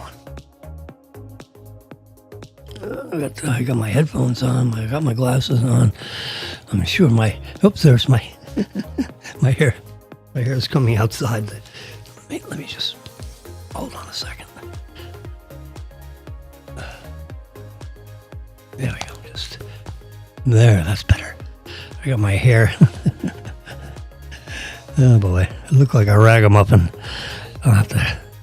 But you take the glasses off. I got the headphones, and then the hair just sticks out. Anyway, so I'm afraid that Zelensky is not an honest broker of our taxpayer money. Now, let's say a very large majority of that money, probably 90%. Well, 90%, they got he's admitted to receiving 130 billion of the 300 billion that Congress approved. But Zelensky couldn't draw the money down fast enough when the administration changed. They were trying to waste all kinds of other money, with this USA Department of God knows what agency, which Trump shut down. Secretary of State looked at it and said, "Hey, this is a disaster. They're spending money in areas that are not approved. No one's going to approve this in this cabinet, including and surely the president. So we're going to shut it down. We're going to audit it, and the American people aren't going to be happy the way money is being spent. These guys are wasting taxpayer money, and this is exactly what we're going to stop, because we need to find $1 trillion worth of waste or fraud. It's hard to claw back fraud, but the wasting you can stop. And if the budgets hadn't been fully funded, and some of them haven't, they're going to get shut down, and we're going to try to claw back everything we can, including the $59 million that was sent to, fancy hotels in New York City to house illegals, Meantime, we have military vets sleeping on the streets. Can you imagine? U.S. military veterans are sleeping in tents in the freezing cold, on the footsteps of these hotels. And the illegals have got the suites in the hotels. And the hotel owners are getting top rates every night, full, 100% full of illegal aliens. The Democrats call them undocumented. They jumped the border. They're illegals. It's an illegal alien, according to U.S. law, okay? They don't call them undocumented in the law. They call them illegal aliens when they jump the border. And you guys say that they're going to, meet with the judges in 6 years. Bull crap. 95% of those people are not going to, show up in their hearing date. That's 5 or 6 years in the future anyway. That's 2 more administrations from now. I mean, these guys are like, the government people are, sneaky, tricky. You don't realize, we're too stupid in these elections. Yeah.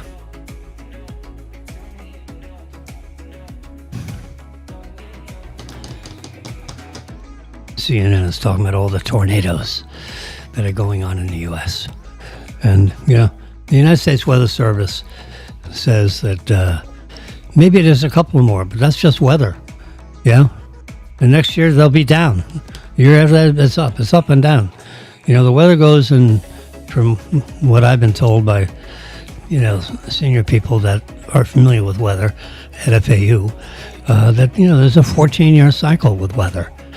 And we're in the high side of that cycle, meaning where it gets hotter in the summer and colder in the winter.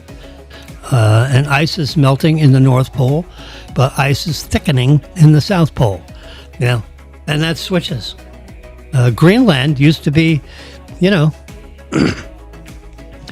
they used to grow wine in Greenland.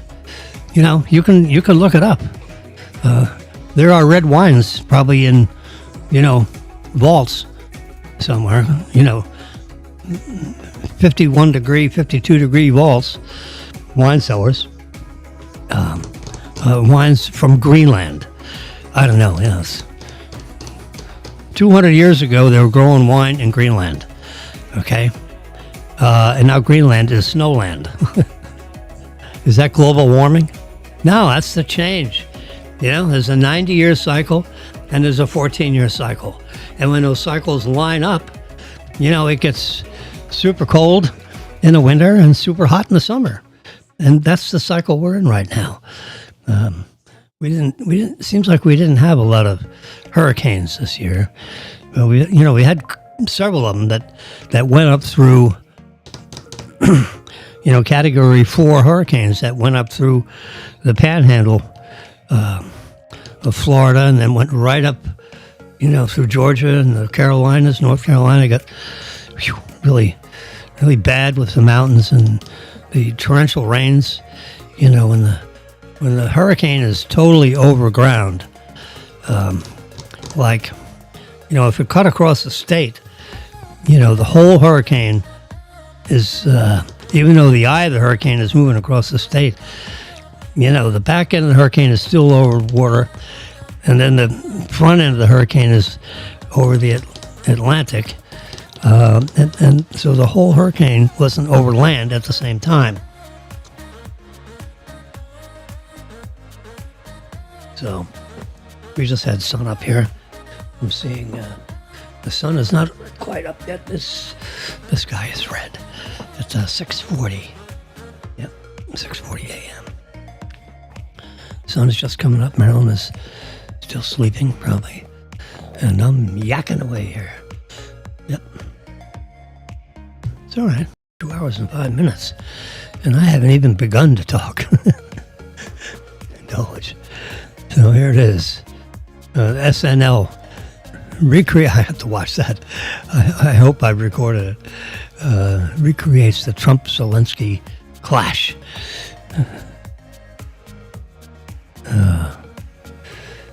But let's do the reader view. You can see it right there. Look at Trump. Yeah, they got the vice president, they got the president, and they got Mike Myers as playing Musk.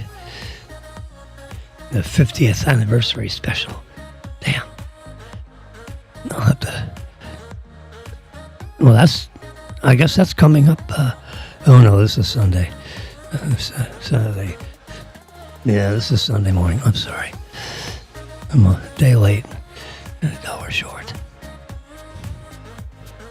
Yeah, so anyway, Zelensky and Trump are duking it out. Left here in disgrace. Whew.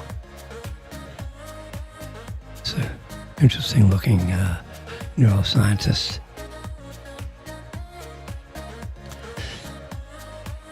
See, I can do a print screen on this guy, which you see me doing.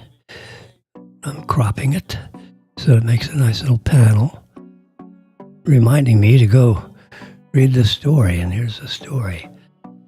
Yet scientific research reveals a troubling downside. Constant busyness permanently reduces your ability to think critically. So if you're always busy, you don't have time to relax and think. Bubkus, I don't believe that.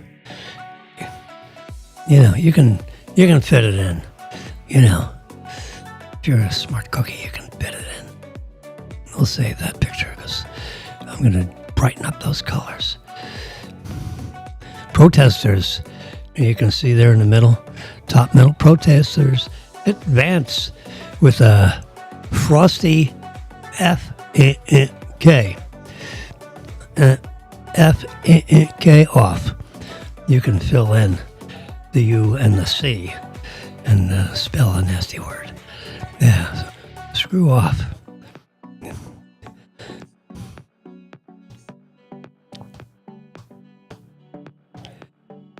Oh, boy. So, Volodymyr Zelensky appears emotional as he meets, Starmer about the Donald Trump. Gosh, yeah, he screwed up. Well, I'm going to be truthful. Screw you. You come over here, want another $100 billion.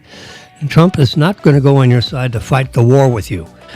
If you think that's what everyone's talking about, you missed the boat, Jack, because that's not what's going to happen. No. And so now you got bupkis, and now you're going to have to crawl back, a week later, or whenever you can reasonably talk Trump into meeting with you again. He's certainly not going to fly to Ukraine. You're going to have to come back to the White House and apologize up and down, And we're probably not going to meet on camera for that. But there's not going to be a second White House. And I'm not going to be embarrassed again, And I don't know what you're up to. And you pulled a switcheroo on me because we were supposed to sign this mineral deal. And that's how we keep Russia out. Because we're going to have our U.S. contractors and some security officers around the U.S. contractors. And that's going to, make sure they're safe in their mining operations. And Russia will have to back out, because we're going to require it. And we're going to meet with, Putin and get him to agree to this. And he'll back down, and you're going to have to give up some of these territories. They're occupying 20% of your country, a couple of seaports. We'll have to give them some property. And you're going to, you're both going to have to give up something. No one's going to be happy with this. All three of us aren't going to be happy with this. And the only reason we're staying in is because we have a reason now to keep them out, because we're going to have a business relationship between our two countries, not a war relationship between our two countries. Yeah, we'll keep the words simple because apparently you don't understand English very well, and your translators aren't giving you the right picture, because I'm not fighting this war with you. No, I'm not your war partner. You can forget that. Nope. We're going to have a business interest, and that's how I'm going to convince Putin to get the hell out. And we're going to have to give him some real estate, because they're going to take over your whole country. If we back down out of this, you guys are all going to flee, and Russia's going to take it over, because you're going to run out of people. And you're not going to run out of our people. You're going to run out of your people. And you're going to run out of money, because we're going to stop, wasting money on this stupid war. You've had 3 years at it. You're at somewhat of a stalemate, although they will eventually win, because they'll carry on for another 10 years, and they'll grind you down to zero. And you're going to run off to your $25 million house with $100 million in cash that you embezzled from our, funding, and you may have to sell that house, because you'll probably be a war criminal when we do an audit on the books.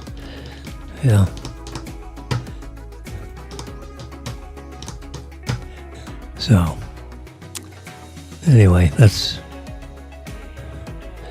if we get on ugly terms, it's not going to be good for the Ukraine, and it's not going to be good for Zelensky, because, Zelensky wants the U.S. to stand more firmly on their side. Well, that's not going to happen. No, he's not. You pissed away another $100 billion of support for your country, because Trump says, no more war. You're over. You're not going to beat Russia at the war because U.S. is standing on your side. We are not on your side. We're on the American side. He said, well, what side are you on? I'm on the American side. Trump is serving as referee for this. He's not going to, jump up to his ankles, up to his knees, into the war with you. That's not going to happen. We want peace. So you come back here when you want peace. Right now you want war. So you go duke it out until you realize, and we're shutting, we're not giving you this extra $100 billion. You got enough billions coming in. So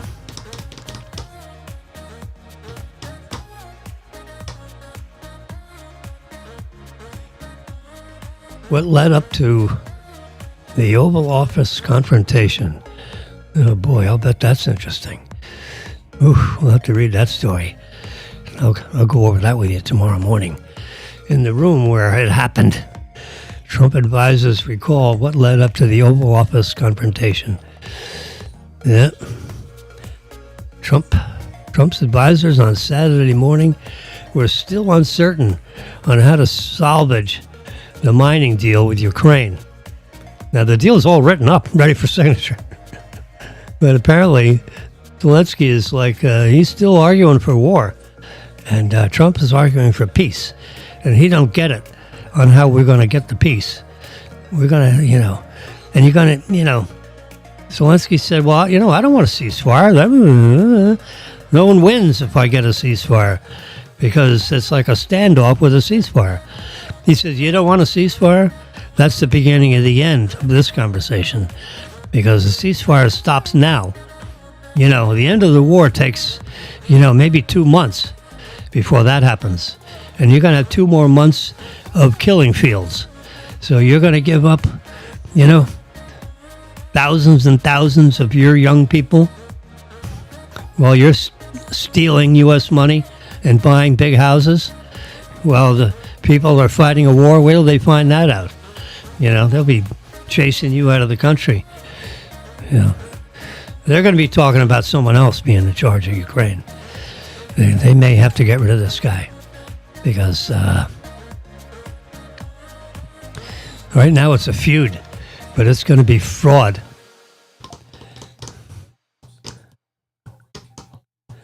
So they're going to be looking. They're going to be digging deep. They want an accounting where the hell this $300 billion went, because this guy's not on a multi-million-dollar annual salary. We probably didn't even talk about it. Jeez. So you're going to hear some bad crap coming out if the Zelensky deal doesn't get approved by this character, because he's not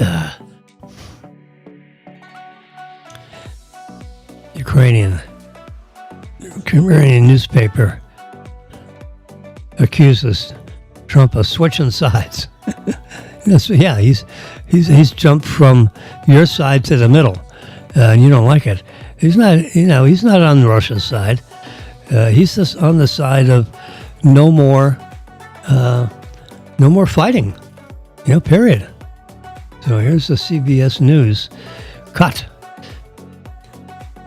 Oh, crap.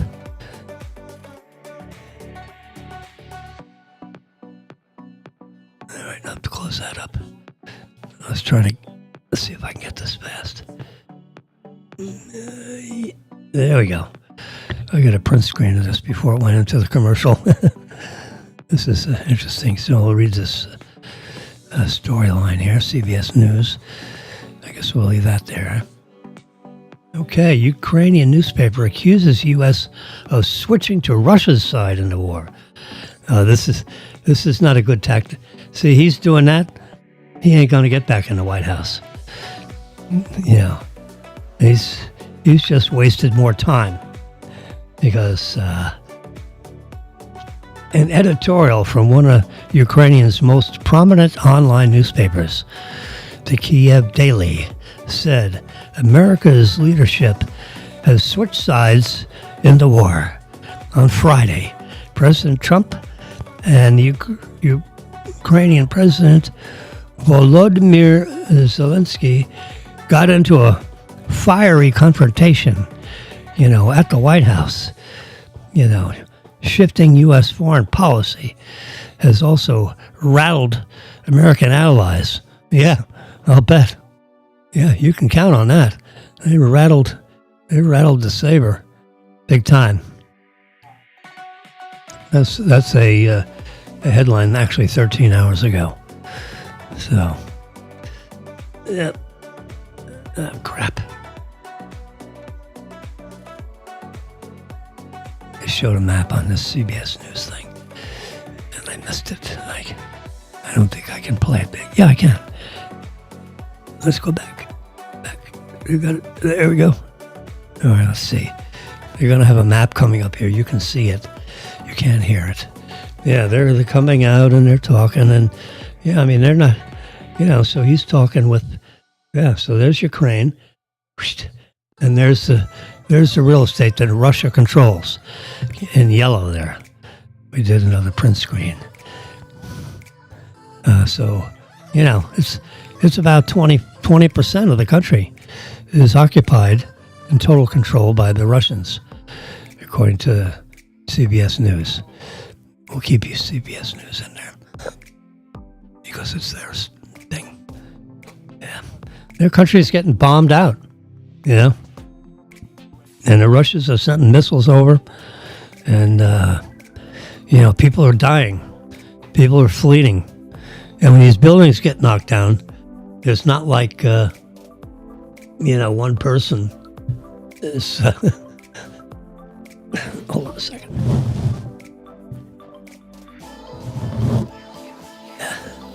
I'm getting low power mode out of this one monitor over here.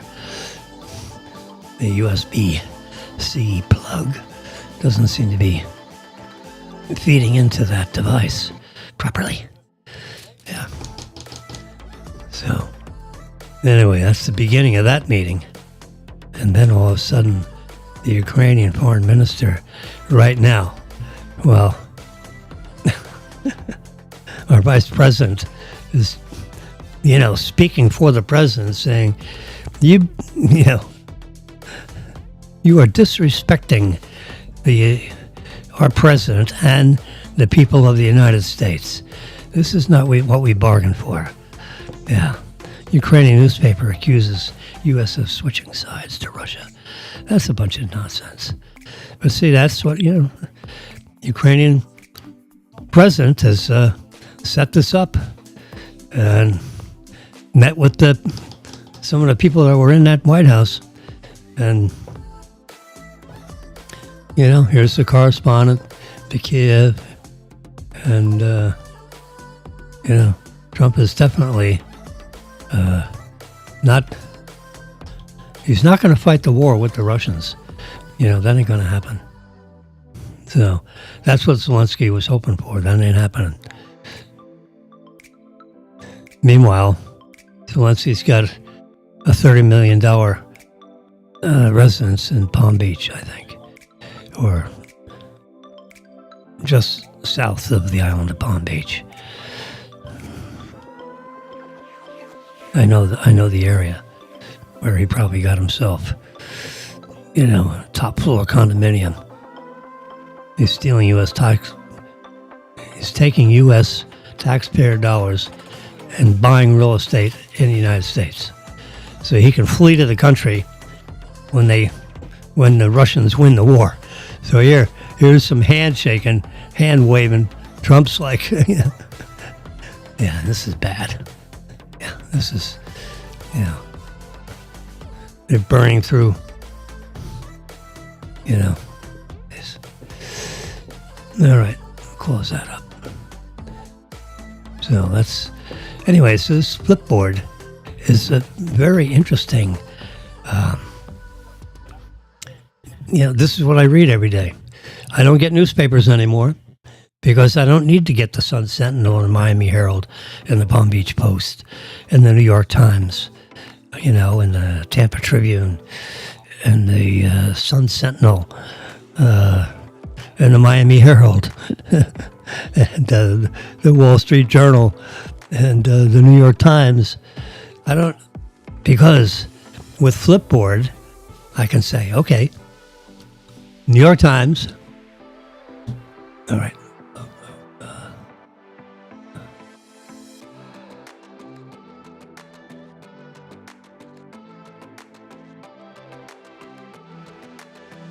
Okay, I think somebody dropped out. I'm going to finish my sentence. Probably time to go. I've been on this talking thing for over 2 hours.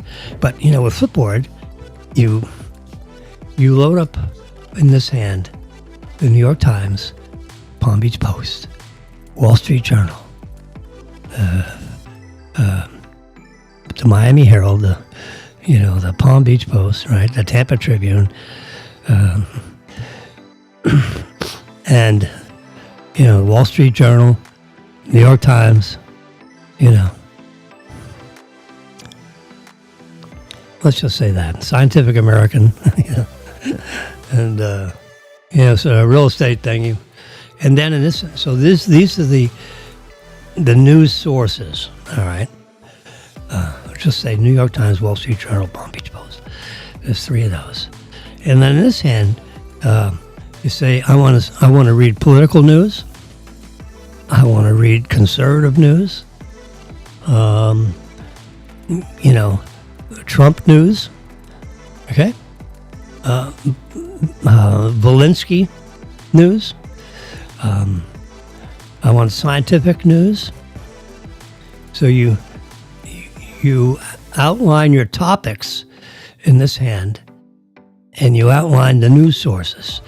Fox News, you want that in there too. So then what happens is they merge them together, and they go through all these news sources, and they try to find, scientific stuff, aerospace stuff, because that's in my handful of topics. So if I'm paging through the newspaper and I see a story about, Tesla, I want to read all about Teslas. I want to read all about SpaceX. I want to read about political news. I want to read, sports headlines. I'm not a real big sports guy, but I look at it. Yeah, but I'm not like some of these guys that know every player and what school they went to high school in and all that. I'm not into sports that detailed. I used to watch tennis all the time, but there's no real Americans that are in the leadership of the tennis. It's some Russian person or a French person. You don't have like the Jimmy Connors and where the USA for a while was in charge of tennis. Not any longer. It's all European players, and the U.S. talent pool in the world of tennis has shrunk down somewhat. Anyway, so Flipboard merges these things together, like if you were looking through a newspaper and you look over on this here, because it's like a scientific thing, and you look over here in this news source and you would see something about Zelensky and Trump. Well, I'd want to read about that kind of a story because I'm interested in political news and I'm interested in anything Trump, and you can kind of say it that way. And because Flipboard will then go through all the news sources, in relation to all the topics you want to see, and it will pass up on everything else. I'm not interested, in looking at the food stuff. Maybe, this, I guess I tap food, so I am getting some food stories. But the 17 main dinners will make you a hero at dinner time. Yeah. There's just two of us, so I don't cook so much. I'm about ready to make some spaghetti sauce today, I think. And I think I'm going to make some al dente thin spaghetti. They got me thin spaghetti on an Instacart order, and I didn't really order thin spaghetti, I don't think. But I have it. So I think I'm going to make it up. So I can't even remember when we had thin spaghetti. But it holds the sauce, spaghetti sauce, it holds it really well. So if you like spaghetti sauce and you throw it on thin spaghetti and throw a couple of cans of mushrooms in there, because, cook the whole spaghetti sauce up. At the last minute, throw in 2 cans of, pieces and stems. You don't have to you can get the one, that's wonderful, nice mushrooms. They just grind up the whole mushroom. They slice the whole damn thing up. And you get, the tops and the bottoms and the stems and everything, which it's all good. It's all cooked up, and canned. It's in like mushroom water. So I drain that off, and the cats love drinking the mushroom water. I put those in little stainless steel, like ketchup. If you order some, can I have some ketchup, please, or French fries? They give you these little stainless steel thingies. It holds like 2 ounces maybe of ketchup, and they squirt it in there, and they run it out to your table side. Well, I fill one of those up for each of our 2 cats, and they'll drink that right down to 0. They love that mushroom water. I don't know why. I'll have to. Yeah, it's Yeah. Anyway, but I don't put the mushroom water in the spaghetti sauce. No. I've never done that. Maybe I should do that. Add a little different flavor to the spaghetti sauce. I've sipped the mushroom water. It's like salty water. It tastes like mushrooms. Yeah, federal workers laid off by Doge sound off as they look at this guy. He's hoping that he's got his box full of, he's got his plant, and I don't know what the hell that stuff is. Got some rock thing. Looks like must be a Jewish fellow. Looks like a menorah candle thingy, and I don't know what this wooden gator looking thing is. Anyway, he's coming. Yeah. fired federal workers gathered at a job fair in Maryland on Saturday.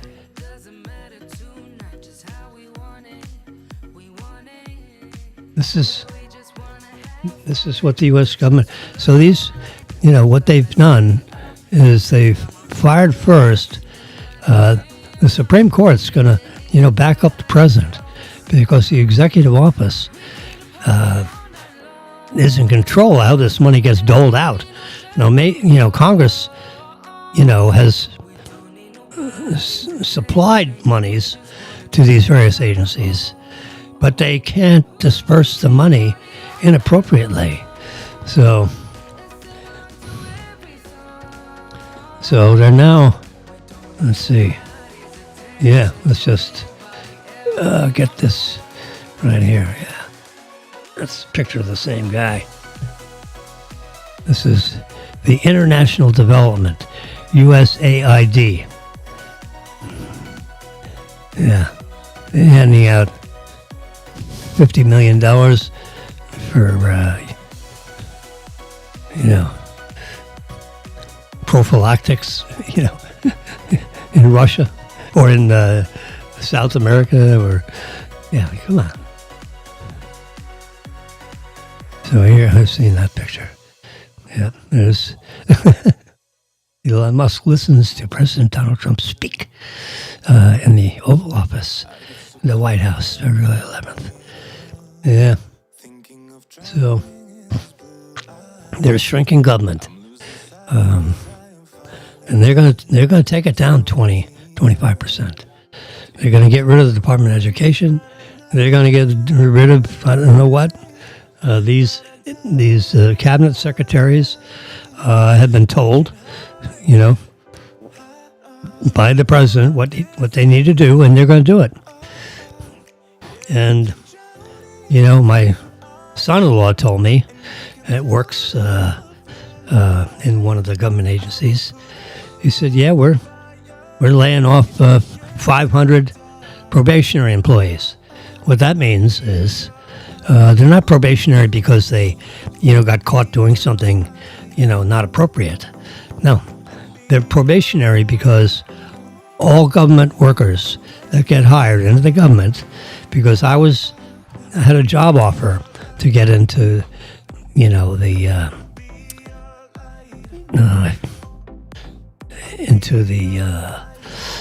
guess the FDIC. I don't think I was actually going to be an employee of the FDIC. I was, the government divisions that they had when they were, closing all these banks in the early 80s. And they had to dispose of all these assets. Anyway, I was going to get hired by that agency. And I got an offering. I actually got into a conversation with the head of the Tampa, of the Dallas region. Met as a lady, and they offered me a position. I didn't react right away. On Friday night, they called me at like 8 o'clock Friday night. So I said, "Well, I thank you very much for making me this offer. Marilyn and I are going to talk about these offers on Sunday. We're going to go to our favorite place where we have lunch, and on Sunday we're going to decide what we're going to do." Because I got an offer at a bank, over in Boca Raton. So I'm thinking of that. And then I've got your fine offer working in Dallas. They flew me out to Dallas, by the way, and spent all day in Dallas in their office, in their regional office, the headquarters in Dallas. And I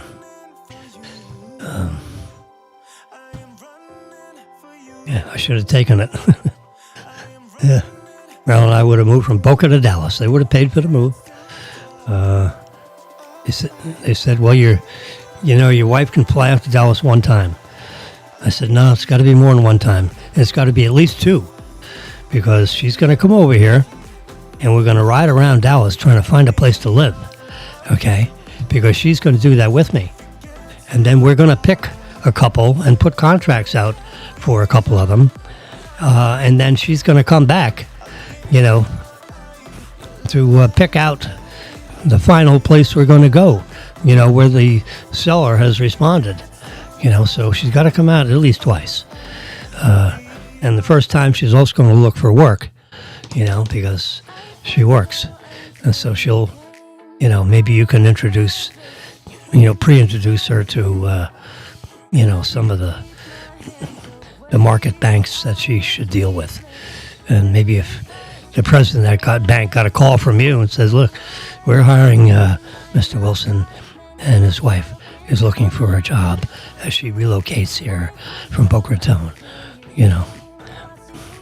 That's all. Just please take a look at. You don't have to recommend.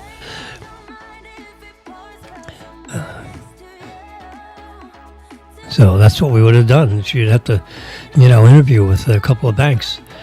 And if we don't, if the FDIC doesn't want to do that, then we'll just, grab the yellow pages or whatever. Yeah, I think there's yellow pages then.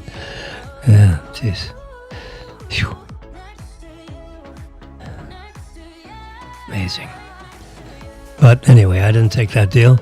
I took the deal with the Boca Bank. And the Boca Bank led me to Phil Motter 3 years later. And he ultimately hired me into Southern Security Bank thing. And we bought a bank, and I spent 11 or 12 years as the vice chairman and board member of Southern Security Bank. Yeah. So there. It was interesting. Yeah. Of course, I didn't make a couple of right choices there. Yeah. Because I should have worked down in Miami with Hal Cannell, because he was a real crafty fundraising guy. And, I'd have been very helpful for him on any other bank acquisitions that they may want to have done, or anything, because I'm a creative guy and he was a creative guy. God knows where we would have gone. Whew. Yeah. So, he loved to have nice lunches. Every time I was in Miami, I had a lot of nice lunches with Hal Cannell and his people down there. Yeah, he had some real nice folks down there. And, it'd be good. So, we get there at 8 and leave at 7 and have 2-hour lunch in the middle. These Latins love to have their, gentle, long lunches. Where you're talking business. No, it's not like you're talking tennis all the time. It's a lot of business talk. Might even be a business guy at the lunch with us. Yeah. He had an executive secretary that would go to these lunches.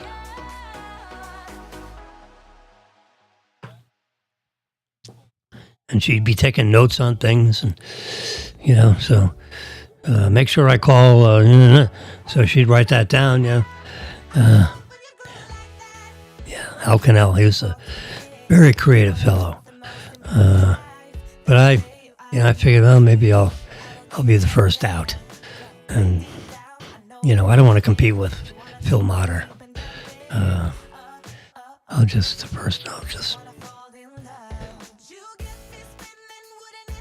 So I found something else to do.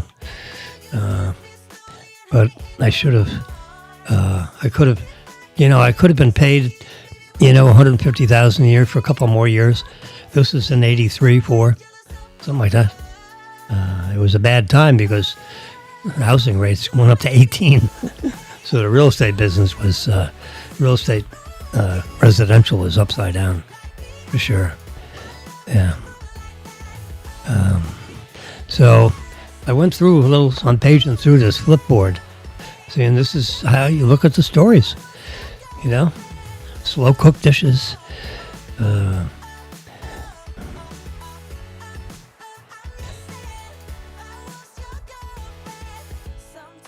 Trump is going to go through and, change our tax structure.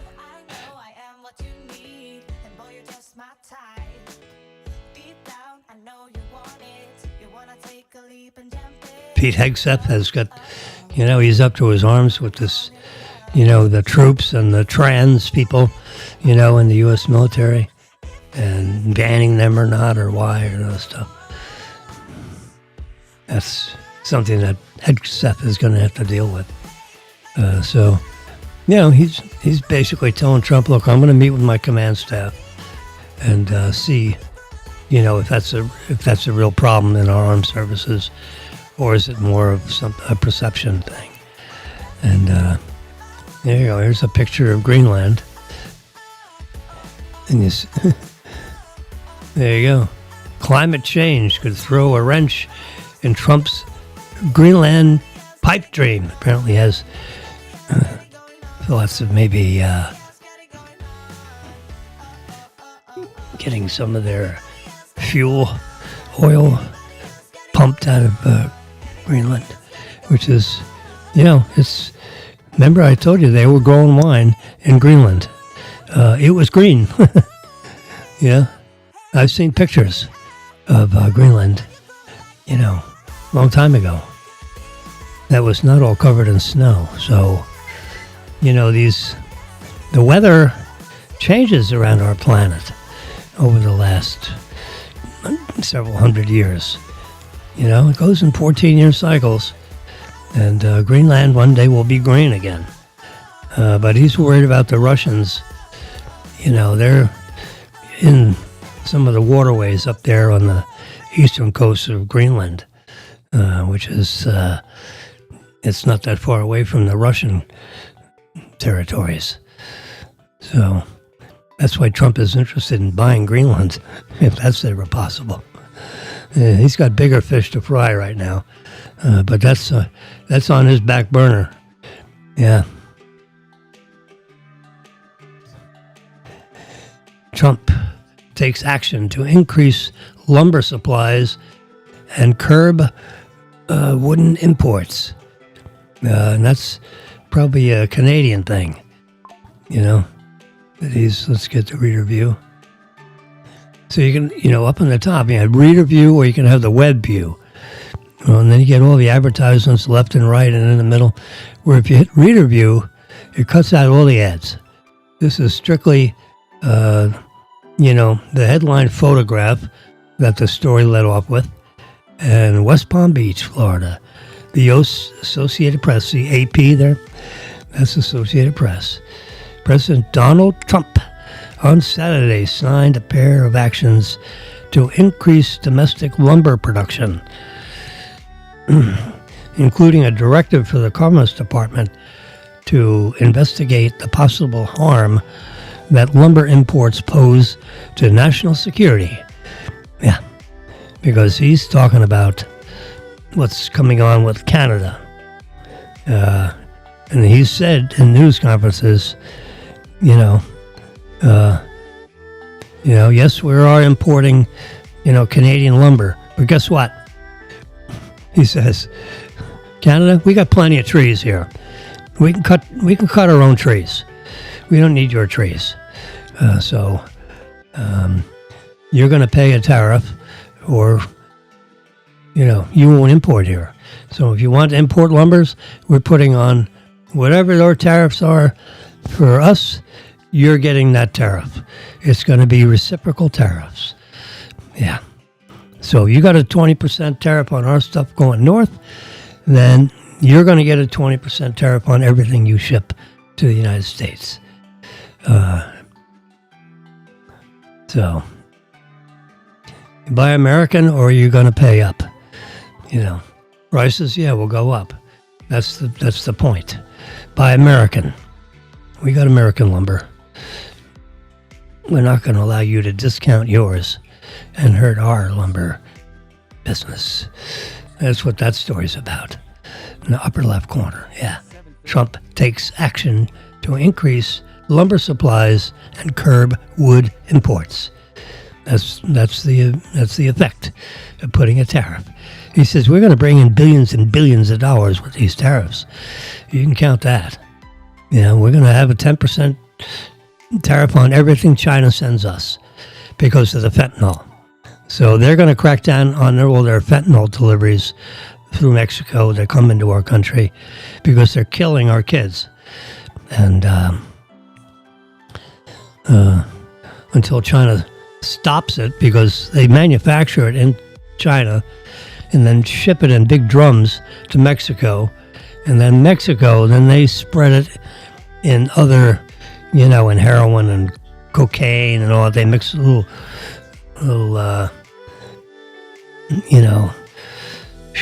these other drugs in there that are manufactured in China, and they're killing our kids because, they're not a bunch of geniuses. They're not pharmacists that are doing this mixing. Sometimes they don't get the mixture right, and the fentanyl kills. Stops your heart, stops your breathing, stops your heart.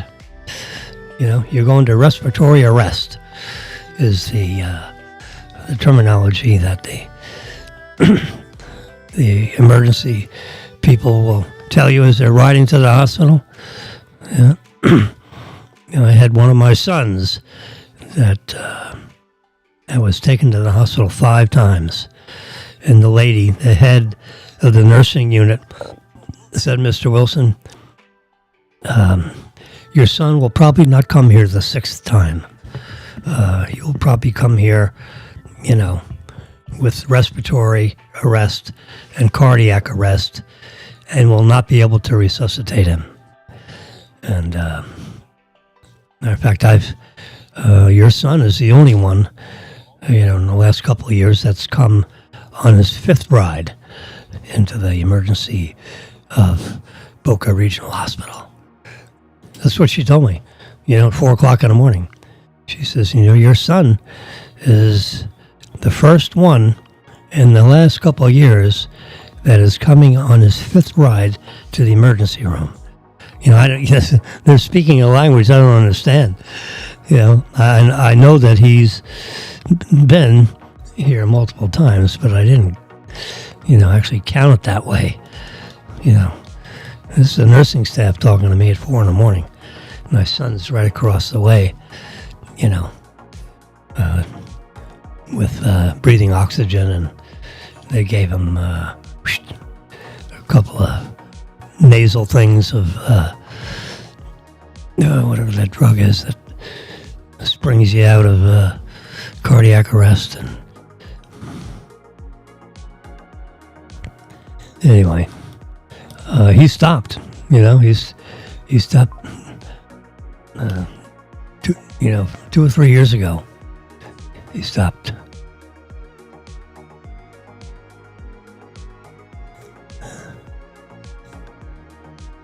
What the hell is this?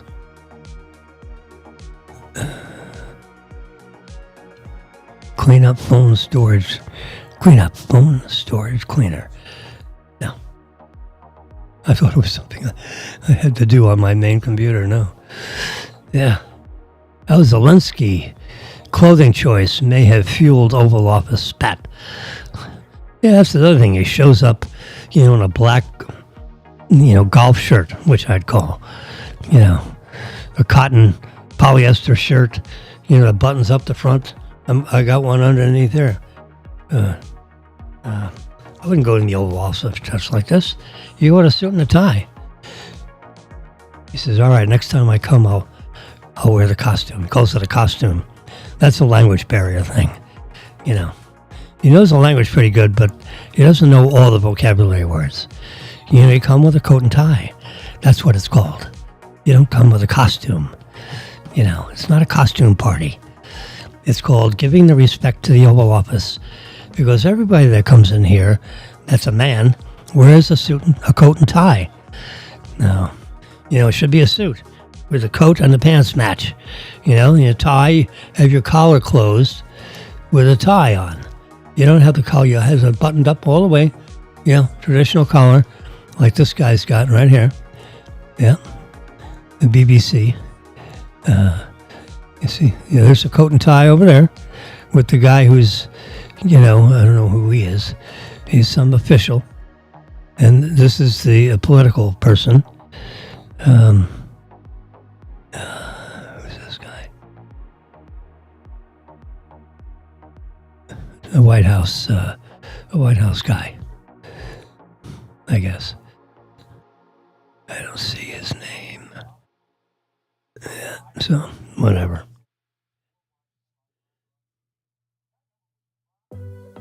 All right. It's, welcome to my Sunday diatribe here on Facebook Live. We got some Twitter, and we have YouTube Live. I think I lost YouTube after about 2.5 hours. Something snapped, and they dropped out. So, but I think Facebook Live takes the full broadcast. Sometimes, I don't know. It could have been, if the sometimes in the morning, my internet connection, is not exactly up to speed. I don't think I have VPN on the main computer that's controlling this broadcast. I have it on this iPad because I see a VPN signal there, but that's showing you stories and things. But my whole broadcast is controlled by this MacBook Pro, which is right here. The keyboard is behind this black cover. Yeah, how's this doing? Yeah, warm. It's a sealed cabinet back there. There's no fans blowing to the outside, which would have made Steve Jobs happy. He doesn't like fans. He wants the power supplies inside the computers. He doesn't want this big brick outside. Just had some design requirements. I don't think, Steve Jobs would have liked, this huge camera bump here. I don't think he would have liked that very much. So,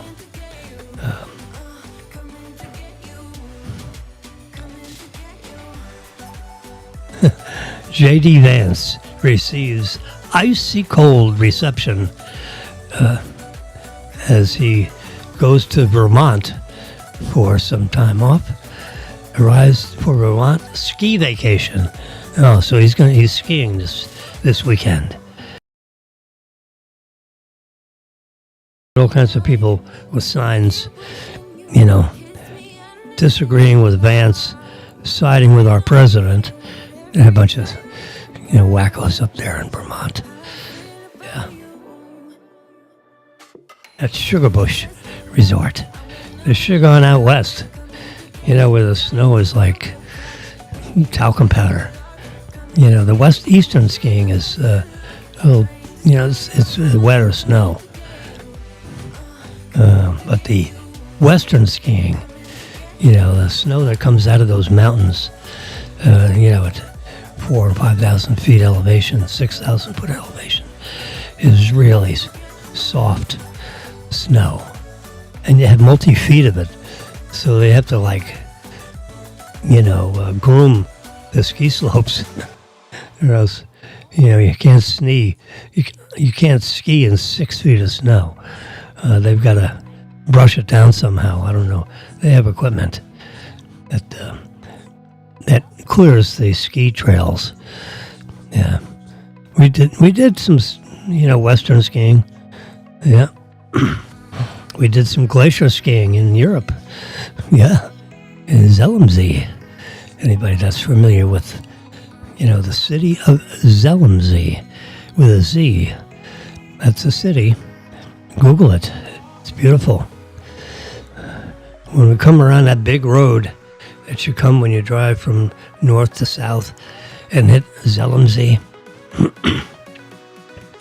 and there was a whole bunch of us with Michael E. Adams, and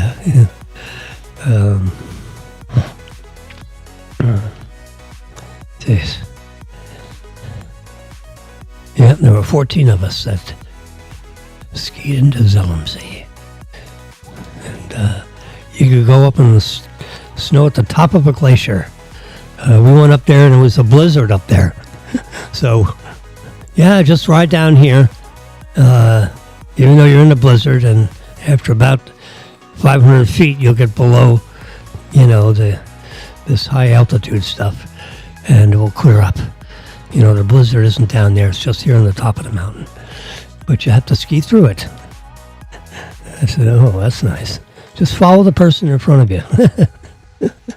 Oh yeah, I don't think so. Marilyn says, "I don't know. We got to wait till this blizzard passes." Well, you could be up here quite a few hours. I said, "All right, we'll take the gondola back down." So on the next gondola, we're on it. We'll go down the gondola. There's a big gondola that holds like 10 people.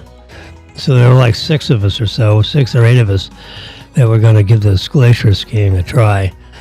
And hopefully it wouldn't be too blizzardy up at the top. They said, "Oh, it might be a little blizzardy up at the top. Not to worry. It'll be okay after about 500 feet of down skiing." I said, "Yeah. I don't know." I looked at Marilyn and she's like shaking her head like, "No, we're not going to do that." I said, "Okay, we'll take the gondola back down." I don't, you can't even see in front of you, with the winter. You got ski goggles on, but my God, no. Phew. Okay. I think I hear noses. I think Marilyn is up, and I've been doing this for, close to 3 hours, if not 3 hours. So, hours and 57 minutes. That's close enough. So this is a special Sunday edition of Facebook Live, YouTube Live, and Twitter Live. I've got 2 of you for sure at the end, and we're going to stop. And you all have a great Sunday, and I'll talk to you tomorrow. Good morning, America.